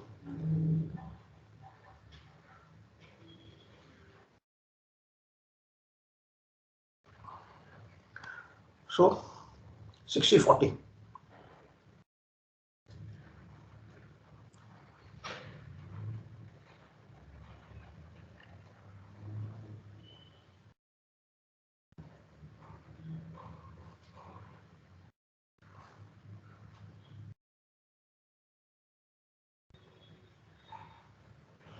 चले, सो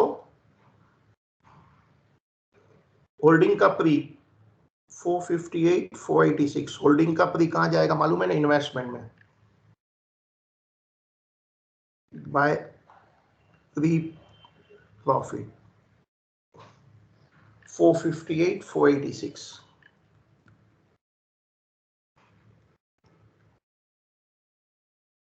फिर आप गुडविल कैपिटल, फिर minority by GR and P&L।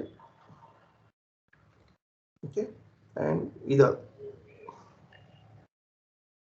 Post profit कितना था? पोस्ट प्रॉफिट सब्सिडरी का 126,514 126,514 126,514 126,514 ब्लैक कलर में 126,514 और माइनॉरिटी का टोटल करो। माइनॉरिटी का टोटल कर दो, कितना हो गया? माइनॉरिटी का देखो ना, 305 657 फिर 30,000 प्लस 84 343 420 देख करो इतना है 420 तीनों का टोटल 305 657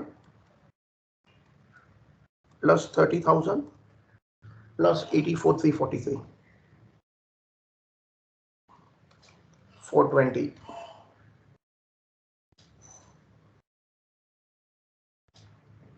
करिए।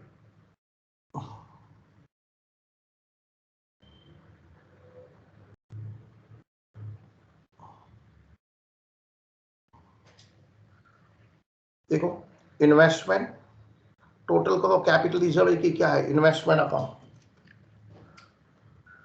480 प्लस 36,000 458 486 क्या 34,486 है क्या capital reserve? Yes.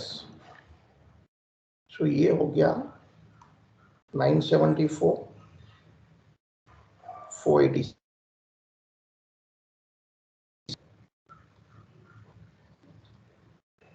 34,486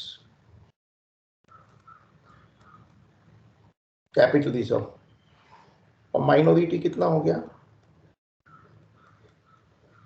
320 plus 420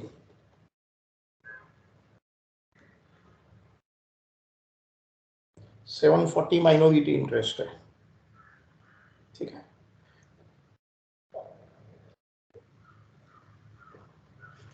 subsidiary का कितना था? ये 45,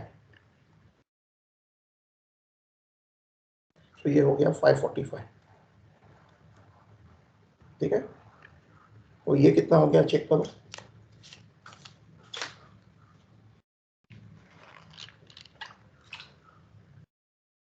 $870,514 चेक करो। 8 lakh plus 8 lakh plus 126,514 minus 20 minus 36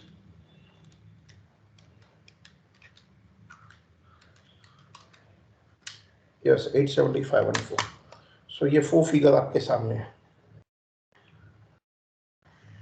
investment account इसमें 34,486 का कैपिटल रिजर्व सरप्लस में लिखो। माइनॉरिटी है, कंसोलिडेटेड जीआर 545 है एंड कंसोलिडेटेड पीएनएल 870,514 है।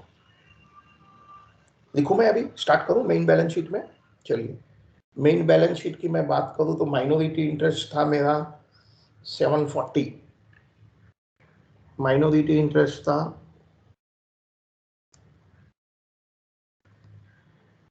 740 और रिजर्व एंड सरप्लस की बात करता हूं क्योंकि वो मेन है मेरे लिए।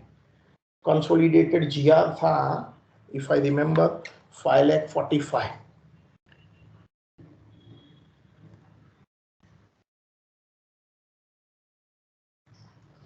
कंसोलिडेटेड पीएनएल है 870,514 and additional capital reserve from working number 1 से है कुछ 34 समथिंग था 34,486। सो ये हो गया 234,486 and total of reserves and surplus हो गया 16,50,000।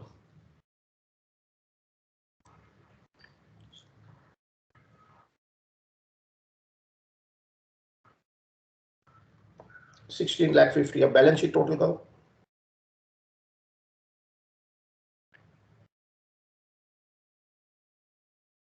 बैलेंस शीट टोटल करो।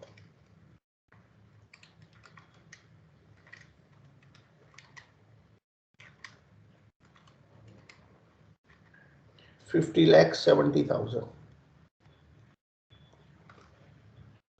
50,70,000।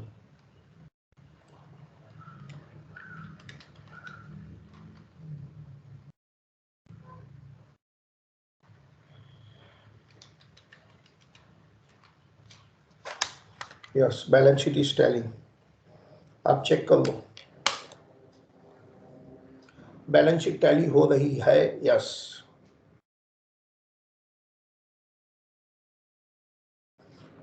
आपको ये पूरा सम वापस करना चाहिए। जिसको पूरा सम समझ में आ गया वाई वर्ड टाइप करना है, यस यस का Y. If you understood full sum तो वाई टाइप करो। आपके सामने पूरा बैलेंस शीट है। क्या आपको ये वाला भी चाहिए था? इन्वेस्टमेंट अकाउंट 34,486 कैपिटल रिजर्व है।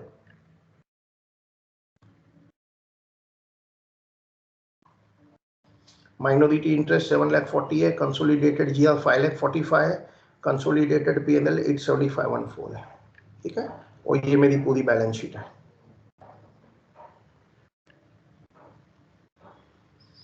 कितना एक ही वाई आया? मैंने पूछा था कितने लोग को समझ में आया वाई वर्ड टाइप करो, एक ही दिखाई दे रहा है। चलो, मीटिंग खत्म हो गया है। ओ 16 आया, गुड।